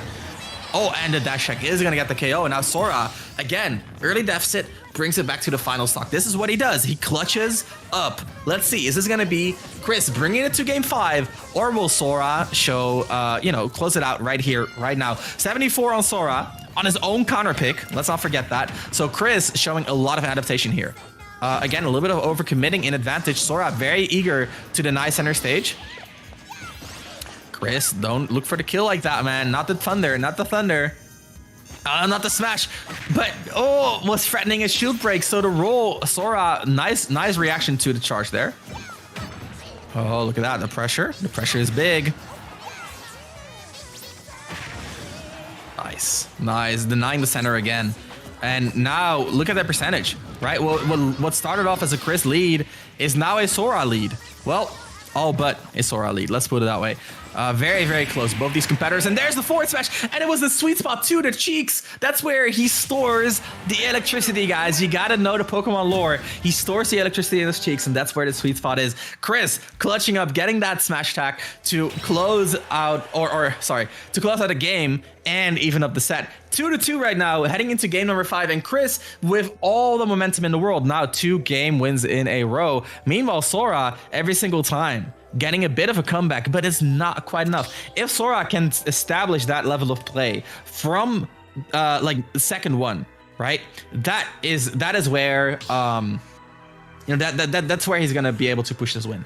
But if he relies on these comebacks time and time again, that's gonna be rough. So let's see game number 5, and for good reason, Sora with the early 2-0. Now Chris getting 2 games in a row, lots of momentum in Chris's favor. However, lots of information in Sora's favor, right? 2 losses in a row gets you a lot of information about what you're doing wrong. So wondering to see, is it Sora who abuses that information advantage, who abuses that clutch factor from the beginning to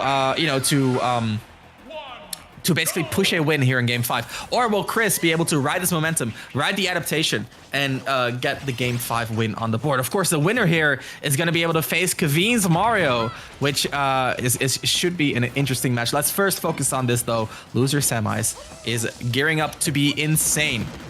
Look at that, back and forth. Early combo for Chris, drops it. Very hard to convert a rising forward air like that.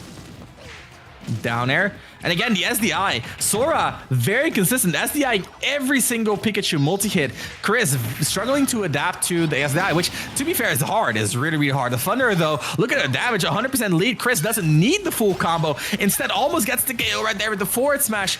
This time, not quite connecting. Look at Chris. Chris's main downfall here is definitely how hard he fishes for those final hits. The down smash, not going to send the right way, but the damage is racking.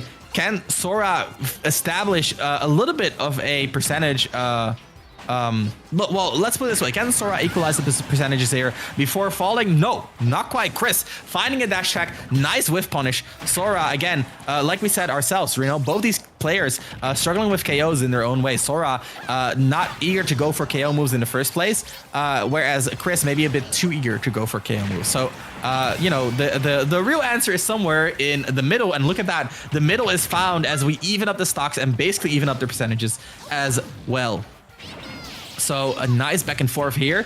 Chris, again, got a little bit of momentum, but every time he gets momentum, we see Chris, give it up for one of those KO moves, and then Sora making great use of that opening ASAP. Up air, forward air. Ooh, the SDI. That was actual insanity. Like, he didn't just fall to the forward air. He just SDI to like another continent. That was insanity. Very, very well done by Sora. Neutral air, though. Chris still in the lead, but the lead is shrinking. Counter, that counter doesn't work. Chris, though, doesn't get the up throw thunders anymore. Sora J has adapted. The back air. Look at the percentages. We're evening back up. Sora J looking for the Z drop trump again. I love that. I love that setup. Okay, get up attack. Yep. Counteracting the forward smash. Chris is looking for the corner pressure, looking to sneak in. The dash attack, he was looking for that. The DI was good, but Sora did not jump out of it. Thought he didn't need to. And what made Sora so consistent off stage, the saving of the resources, the consistency in surviving, is exactly what his downfall was right there. Chris finding that KO, that's exactly what he wanted. And look at him building on this next stock as well. And now Sora not finding the final hit. Chris using those thunder jewels to protect himself as he moves out of the blast zone, and the dash attacks. The difference in power here is so apparent. Chris not like when Chris hits the dash attack, it's huge. When Sora hits the dash attack, it's not going to lead him too much. Sora needs to find some different hits. Again, the dash attack is not what you need. Chris, it's one more stock for Chris, and Sora, you can see him sweating. The side B definitely over committing for the KO. Chris, on the other hand, dropping his shield a little bit early, and now only 55, only 60% is separating these two competitors, and 60% to Peach, to Daisy is nothing. That's 3 hits, 1 hit, 21%, 2 more of those. But the combo, Chris, he's not going down without a fight. The Thunder does connect into the second hit, 111% on Sora J. And now we see the ledge trap, we see the pressure, the down slash charge again. No shield break, he falls out of the multi-hit, as in like he gets pushed away out of the final few hits. So no shield break threat. Sora J now fighting for their life, 117%. A single forward smash, a single dash that can be the end here. But can Chris hit that? Sora, very good at avoiding these final hits.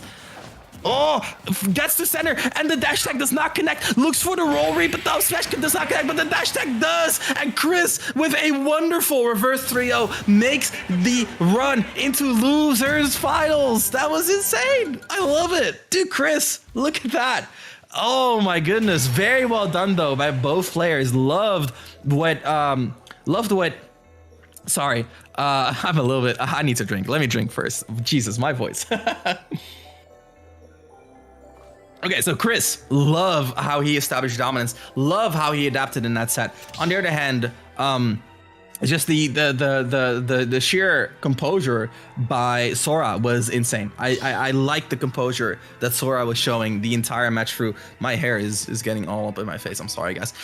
Yeah, dude, the dash attacks from Chris came in super clutch. Having that accessible KO move is super important, and that's what we're gonna see in this losers finals as well. But yeah, I just want to give a quick shout out to both of these players. They both did extremely well, and I feel like they both deserve a lot of credit. Sora with the Daisy taking a bow at 4th place, and Chris making a nice losers run here, 3-2 over Sora. And let's not forget, PG Stats showed us that Chris and Sora before this match, Sora beat Chris. And that's like the record, right? Sora was just like up, and now Chris making a great set of adaptations in that set. Now Chris has the privilege of playing against Kevin.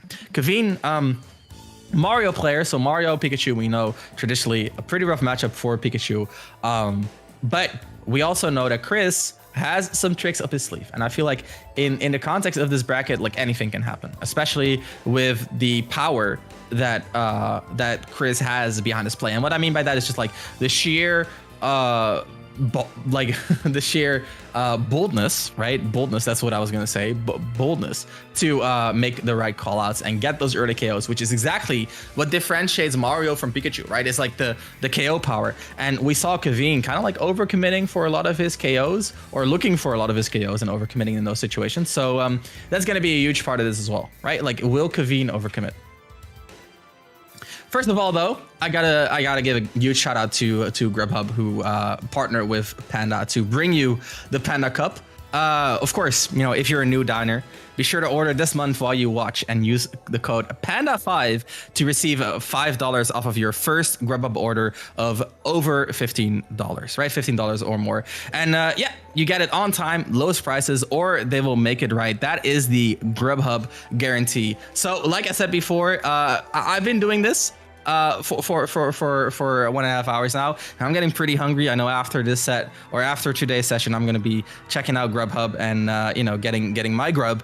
If you guys are getting hungry as well, be sure to check out Grubhub and use that code PANDA5 to make use of a nice little deal that we got set up for you. And again, huge shout outs to Grubhub for supporting, you know, for bringing Panda Cup to you together with us. And huge shout out to everyone in chat, by the way. Love how invested we all were in that previous set. I was enjoying it. I know Doughboy was enjoying it. He was over here. He was, yeah, he's loving it. He's never seen better Smash Ultimate in his life.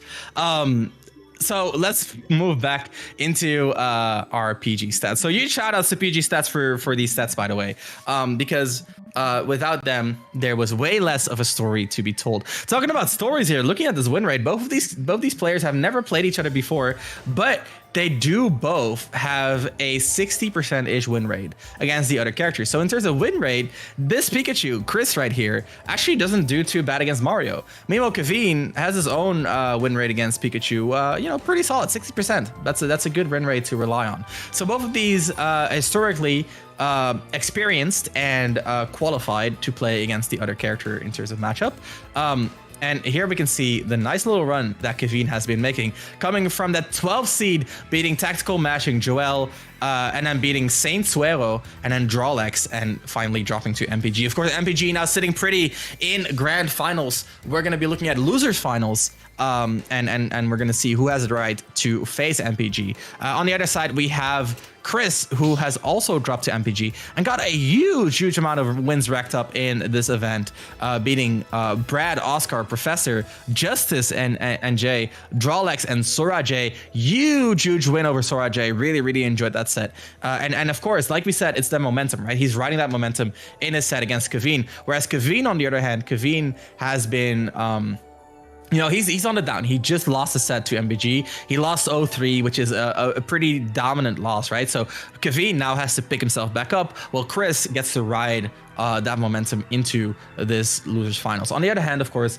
Kevin had a little bit of time to recollect himself, or themselves, I'm sorry. And let's see how that factors into the upcoming set. Very excited to see this. Very excited to see this. So let's see, we got the players readying up for our set, of course. We're going to be running a prediction in chat as well, right? Kevin versus Chris the Hedgehog. Dude, I love that tag. I think is the best tag here today. That's part of the reason why I was so invested in the game, right? Like, if your tag is Chris the Hedgehog, then I do want you to win.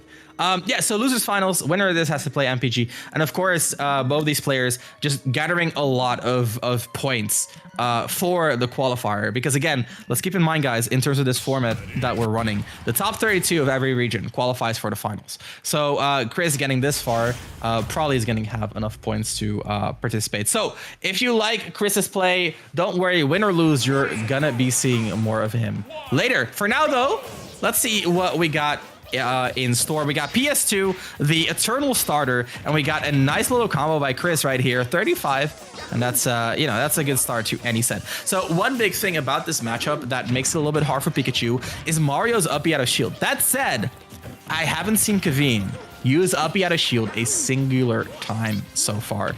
So whether Kaveen will use up B or not is going to be a huge determining factor. Determining factors in this game. Number one, Mario combos. Look at that. An explosive start for Kaveen, getting that up air string. And again, we set this in the previous set that we saw Kaveen play in. The PS2 layout, just an extreme boon for Mario, because the platforms just kind of like naturally lead him to getting the combos that he needs, just like this, right? Up air, gets to land on the platform and then continue from there. Looks for an air dodge read with the forward smash, not quite gonna get it, but look at the percentage, 80% on Chris already. And he, like, Kaveen is lapping his opponents and then some.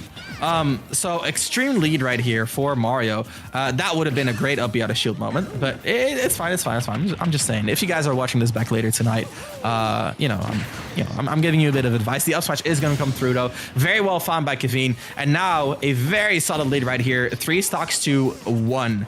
Kaveen showing an extremely strong lead here in game number 1. We're 1.5 minutes in, and we're already seeing a very clear favorite so far. Nice up throw, up B, or up throw down, or up B, I should say. Kaveen just looking to extend the lead, gets the shield on the forward smash. Chris kind of relying on that forward smash to get this KOs, but Kaveen, nice mix up right there, going for the empty land shield to really mitigate that. But the down smash, that was nice. That was tricky. The get up attack barely missed because of the down smash charging animation. Very well done by Chris. So Chris now getting that smash attack that he wanted, but still not out of the woods yet. Look at that percentage. Look at the control, Kaveen. We saw this against Drawlex. Kaveen just extremely potent in terms of cornering his opponents, right? So cornering your opponents is super important in this game, because when they're in the corner, for one, their risk reward is worse, because when they get hit, you push them all the way off stage. And two, their options are also less because they cannot retreat, right? So they're more predictable and they're at more risk, which is what Kaveen makes use of again right there with that corner pressure, just time and time again, being in the right place at the right time. Really enjoy what Kaveen was showing in game 1 right there. With the up smashes, just the anti-airs coming through. Didn't even need the up B out of shield. Had a really nice combo to start of the game. Yeah, overall, just clean, cool, calm, collected, composed, and whatever momentum Chris had is now thoroughly dismantled by Kaveen's Mario. Very well done. Like we said, had a bit of time to pick himself back up, and he did. He picked himself back up, and he's back in the driver's seat, and he's driving. He's running a train.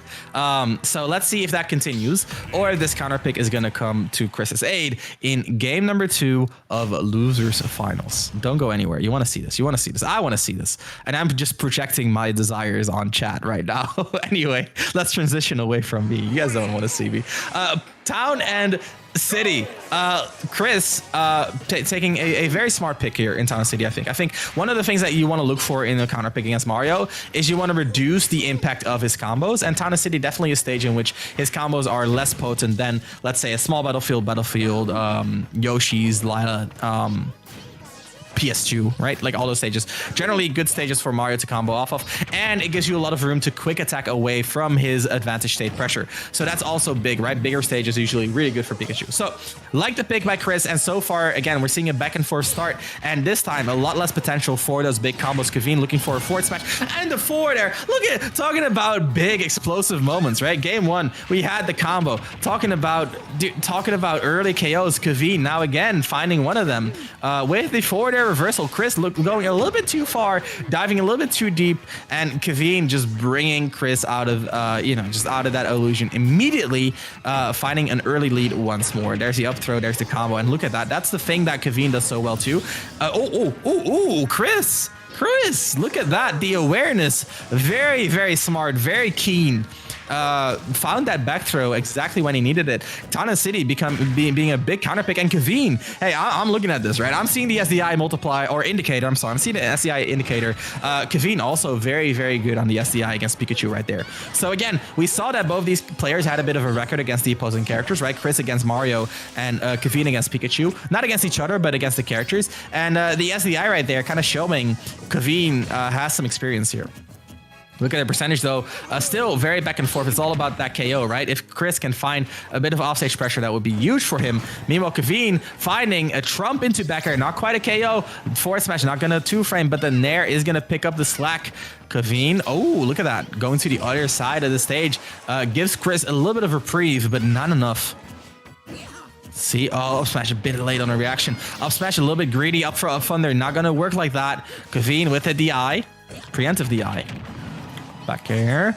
Chris, he's looking for a big hit. But again, the fireballs, Kaveen has been recovering with those fireballs time and time again. They're huge. There again, the fireball, getting the assist. Kaveen, he's just not giving it up. The jab lock, the KO, the cheeks, the sweet spot, the lore. Chris, he has it all. And just makes the comeback happen again.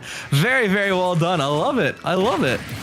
And the out smash, of course, Kaveen evening it back up. I like it. I like it. Very back and forth gameplay here in game number 2, showing that the win that Kaveen got, yes, it was important. It was dominant. It was decisive, but it's not the end all be all. Chris can adapt, but can you adapt to a combo like this? Yes, he can. 50% only, which all in all is a very, very good ending for Pikachu right there. Okay, nice combo for Chris. Yep, the Nair drag downs. He's been so consistent with those. I'm very, very impressed because the Nair loops are not easy. They're not easy. Again, Chris a little bit eager with the down airs. Now in the corner is going to get out. Forward smashes get traded. Ooh, look at that. Forward smash again. Kaveen, maybe a little bit eager. No, oh, good tech. No jab block for Chris right there. That could have been curtains, but Kaveen extremely clutch right there. The Thunder Jolt. Again, both these players have these projectiles that kind of like accompany them as they get back to the stage. I saw Kaveen trying to SDI out of the down smash as well, like that, but it wasn't quite enough. A little bit harder to do in this game than in Smash 4. T-Jolts. Cape, not enough, Kaveen. Ooh, that was extremely scary. The forward smash, the wrong way, but the up throw thunder is of course not going to work at these percentages. Not with the DI either. Kaveen now looking for the up smash, is kind of throwing them out, kind of Hail Marrying them. There's another one, and then the back air is going to punish the width grab. Chris, you had it, but you barely messed the punish. And now Kaveen, after what was a very, very hard fought game number 2, does get ahead in the score. Now up 2-0 against Chris, but chat, we've seen Chris in the last set. He was down 2 games, and what did he do? He clutched up and he got 3 wins in a row, right? I believe in Chris the Hedgehog. I struggle to pronounce that name every single time. I'm like Chris the Hedgehog. Anyway, Kaveen, let's see if Kaveen can end it all right here, or if Chris can again clutch up and get the 3 wins in a row. I do like the adaptations by Chris. Chris was showing some extreme adaptability in game number 2. Game 1, very dominant by Kaveen. Game 2, super even. All but a draw, basically. So Kaveen finding that final hit that could have gone an extremely different way. So offset out of shield is gonna dodge the back air pressure. So that's a huge part, right? Not using the up B, using the up smash instead, which is fine.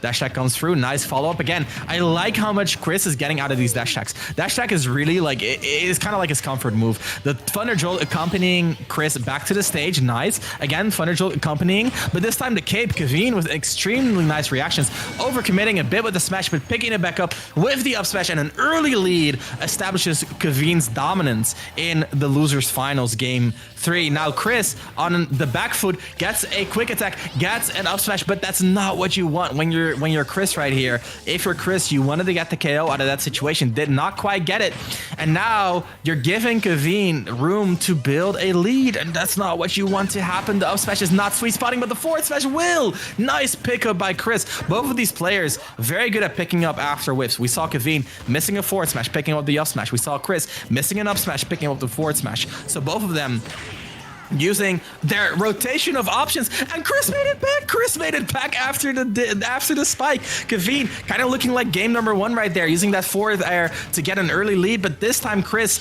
just wouldn't bite the bullet. Very, very well done. Recovered extremely precisely there with a double upwards up B. Not easy to get the angle right on that one. So now Chris gets another chance at life, and he's going to be using it. Only a 50% deficit right here, and it's slowly decreasing. The stage spike, but that's not going to be recoverable. What a tragedy. Chris getting a bit of a second chance at life, but then at the end of the day, gets it taken away from him with the stage spike. And now look at Kaveen. He is in his element when he is at these lower percents. Get these early combos on deck, just finding great ways to exasperate the lead.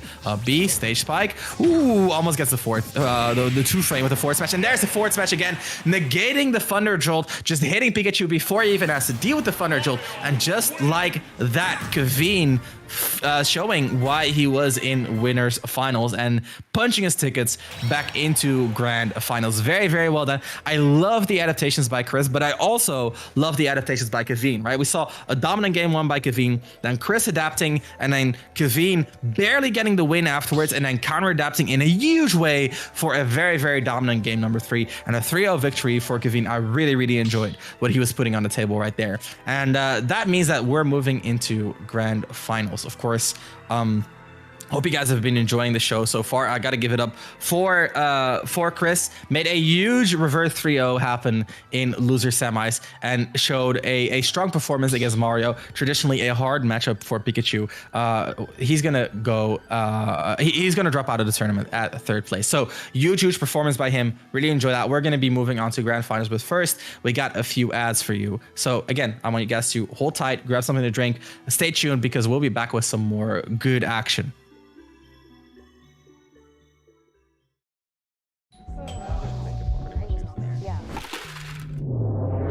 Grubhub delivers convenience items. Grubhub delivers convenience items?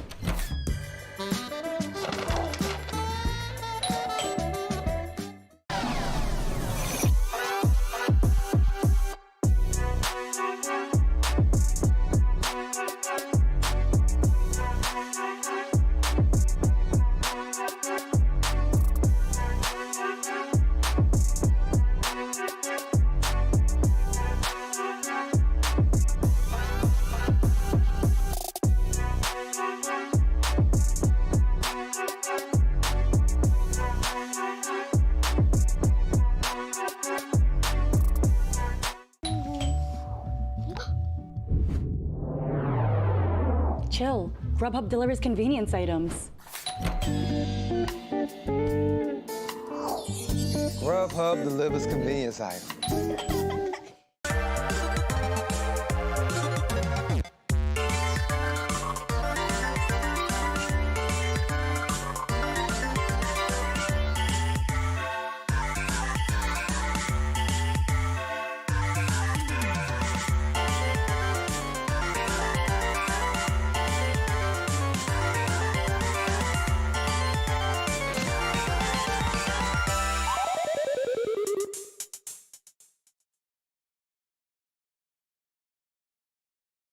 Hey, what is up, everyone? We're back with grand finals of today's qualifiers. I'm super excited. We're going to see the run back, MPG versus Kaveen. Of course, we just saw Kaveen, drop down to loser's side because of MPG. Looked like a very dominant set, but then he picked himself up, and we saw a whole different Kaveen in loser's finals. And now I want to see, again, we're looking at momentum, right? Kaveen has a ton of it coming into grand finals. Meanwhile, MPG, a little bit of a break, right? Had a chance to cool down, recollect himself, had a really good run in this tournament. Look at the head-to-head. They have played, of course, the previous set was going to be in winners finals today. A 3-0 victory for MPG. However, I just want to quickly take a look at Kaveen's stats. He has a 75% win rate against Mega Man. That means that he still has a shot. He has the experience. He has the know-how, and right now he has the momentum to push in. Let's take a quick look at MPG's tournament run because he's undefeated so far, right? Beats Tsunami, beat Black Chaos, beat Chris, beat Sora, and beat Kaveen. He beat all the top 4 that we've seen so far, right? Because we got the top 4 that is MPG, Kaveen, Chris, and Sora, right? So he beat all of them, and now sitting very, very pretty, only dropping a single game to Sora, and just pick that back up with a lot of dominance. Second seed here today in grand finals for a good reason. MPG, you know him, you love him, the Mega Man boy wonder here today. Up against Kaveen, of course, we've seen Kaveen's run before. Don't need to go too deep into that. Now in grand finals, only dropping a set to MPG himself. So let's see, is this going to be Kaveen making the adaptations, riding the momentum, and showing a different side of himself, or is MPG just going to come in again, cool, calm, collected, show his mix-up, show his prowess, show his dominance, and punch his ticket to a #1 spot? We're going to be looking at the grand finale, the result of today's hard work. Let's get into it. Game #1 on Smashville. Okay, so far, again, both players just feeling themselves out to start off. Okay. Look at that, the pressure from both sides. Kaveen already showing that it's a little bit harder to dominate him in neutral. Kaveen, just taking the corner, playing it slow. I like that. Don't need to overextend. And again, I would love to see a little bit more up a shield, but so far, Kaveen still very solid defensive play. Look at the defense. Look at the follow-ups from MPG. I'm sorry. MPG just always finds a way to extend a hit, it seems like, and that's exactly the name of the game here. If you're playing as Mario, who gets so much reward off of single hits, you need to extend. You need to extend.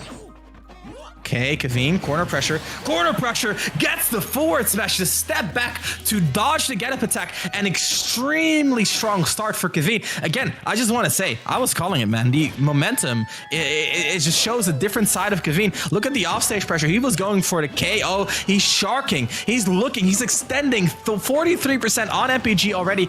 Barely misses the roll punish there, but Kaveen was looking, and Kaveen is showing.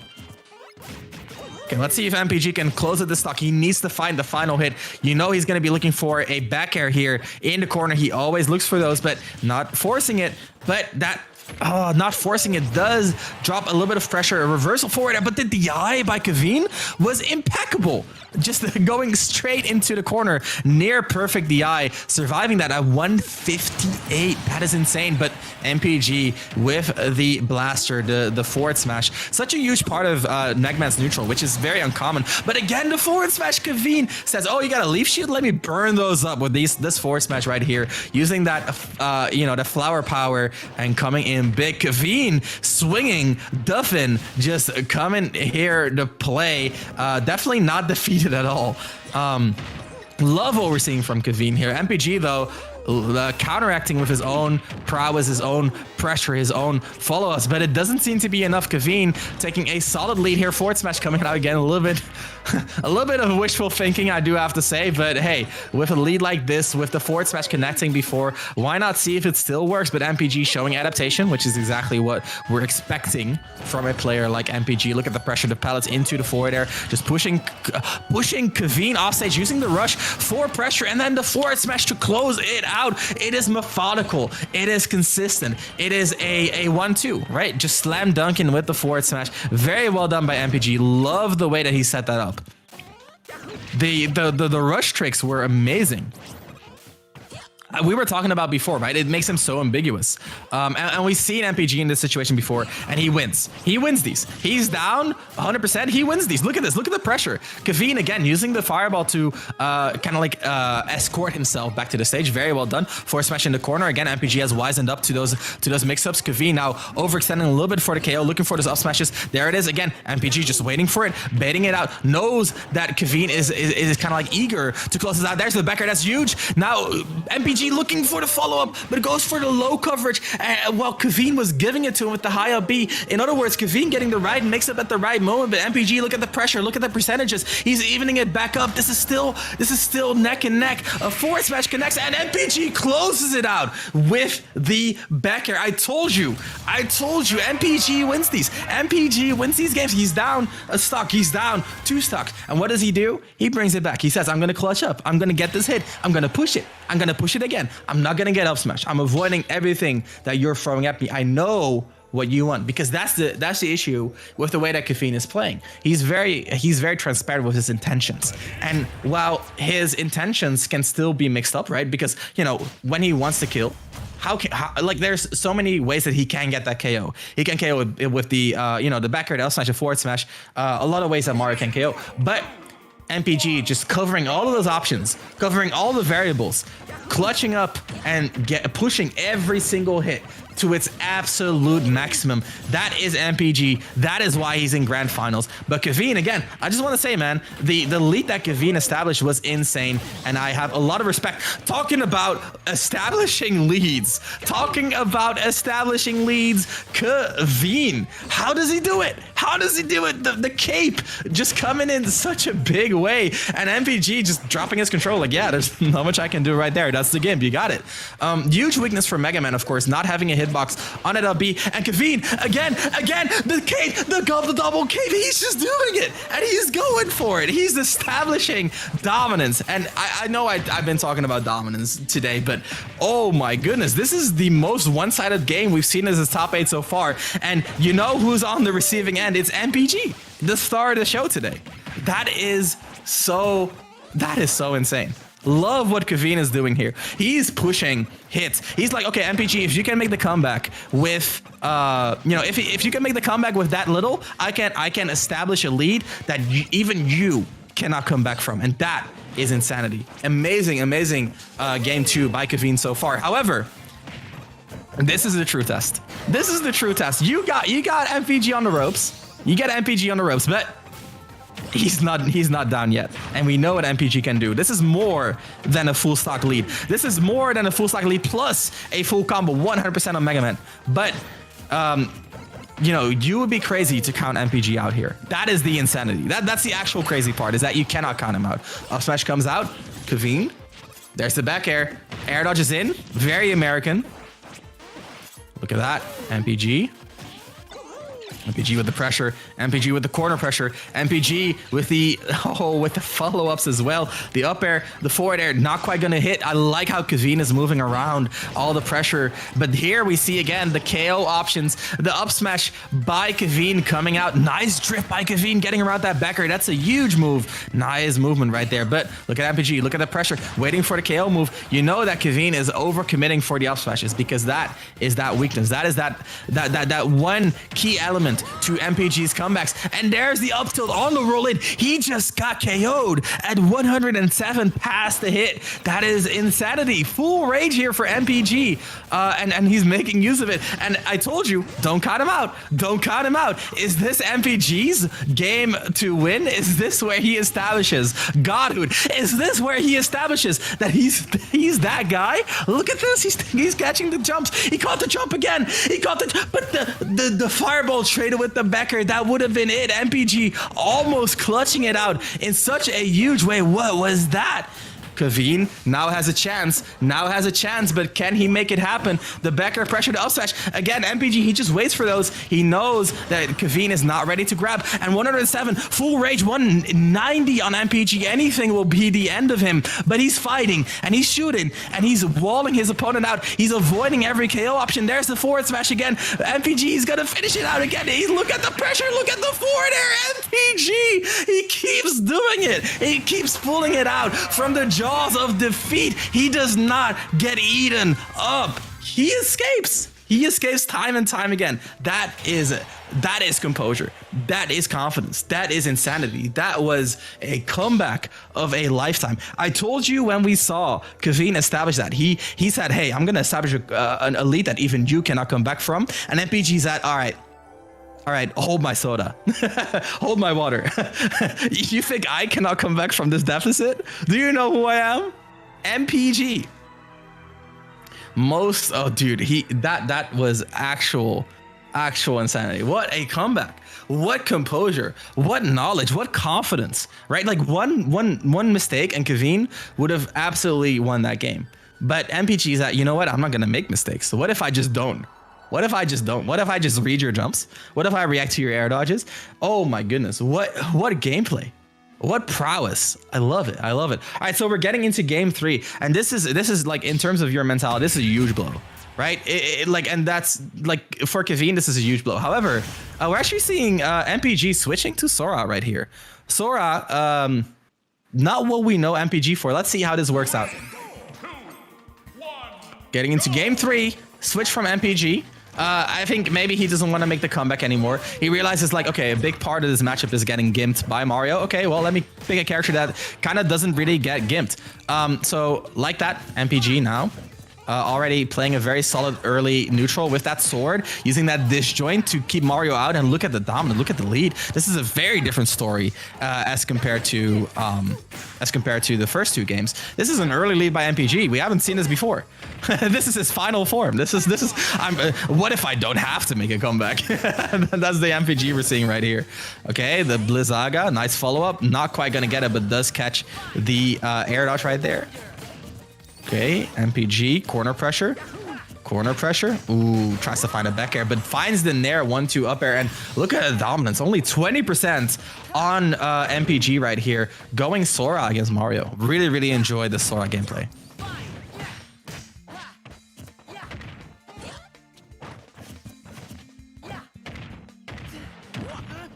Okay, look at that. Kaveen establishing himself with a little bit of a combo. Like that. I like that. Oh, the Nair. Ooh, the side B. Look at that. Nice back and forth here by both players. I like the decision making. MPG using those instant double jump Nairs to kind of like extend his combos like that as well. MPG definitely experienced with this character, and I understand why he pulls him out at this moment. Now again, MPG trying to get those combos on deck to kind of like even up the percents, or well, I mean he's ahead of stock, right? But he wants to wreck the percentages. Let's put it that way. Doing very well, but Kaveen finding more openings as time goes on, but no games, no offstage early KOs for our Mario, and that's what got him the wins before. Side B is going to be a nice way to recover. Lots of angle mix-ups right there. Chases the roll too and into the juggle. MPG just absolutely in control right here. Ooh, back throw. That's going to be it. Nice setup. We haven't seen it from Kaveen before. A lot less committal than an up smash or a forward smash, and a lot less powerful. But in this situation, did not need the power of a smash attack. The back throw was enough, and that's Kaveen evening up the stock. So there's still hope for our Mario protagonist, but MPG looking to eliminate all remains of that hope. The reflect on the flood wasn't enough, and look at the damage on Mario. One more hit should be just about enough. Of course, MPG got the Blizzaga, got the up air and up smash damage, and now the Fundaga finishing it off, and a full stock lead. MPG looking dominant right here. Game number 3 had to fight and like basically wrangle some games from the jaws of defeat, but now looking a lot more comfortable, looking a lot more dominant in this game number 3. MPG still though, this is not easy, right? Kaveen still playing a character with insane KO power, and that's what we're seeing established right here. Okay, 100 on Sora. This is getting closer. There's a grab. There's the back throw. Pull him off stage. 120. Let's see. Blizzaga, nice. The Blizzaga stalled his landing, which allowed him to avoid Kaveen's landing catch and counteract all in the same move. Very, very well found by MPG. Now MPG establishing corner pressure again. Blizzaga, such a good move, but the down air does not hit the blast zone quite yet, but that was a little bit scary. 110 on Kaveen. Both characters now nearing KO percent. There's the fire of Firaga, but not gonna combo. Back air, and the DI is gonna mean that MPG takes this game 3 with a 3-0 victory over Kaveen, showing a secondary that has a lot of potential. Very, very well done to both competitors here in Grand Finals. Kaveen for making that insane run, and MPG for taking home the win. I love the gameplay that we saw today. Really excited to see more from both players.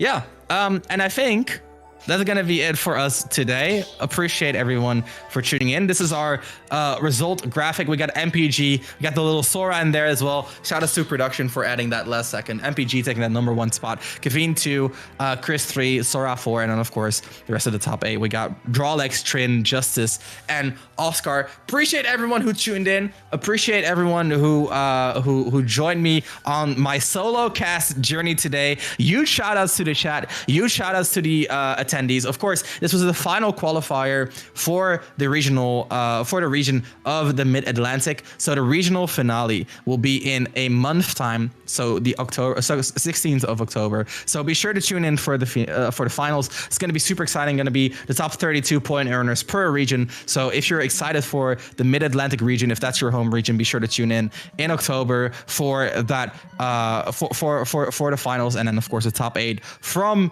the regional finals will be going to the Panda Cup finals. So super exciting stuff. Looking forward to seeing you guys there. And for now, I want to thank you guys again all for tuning in.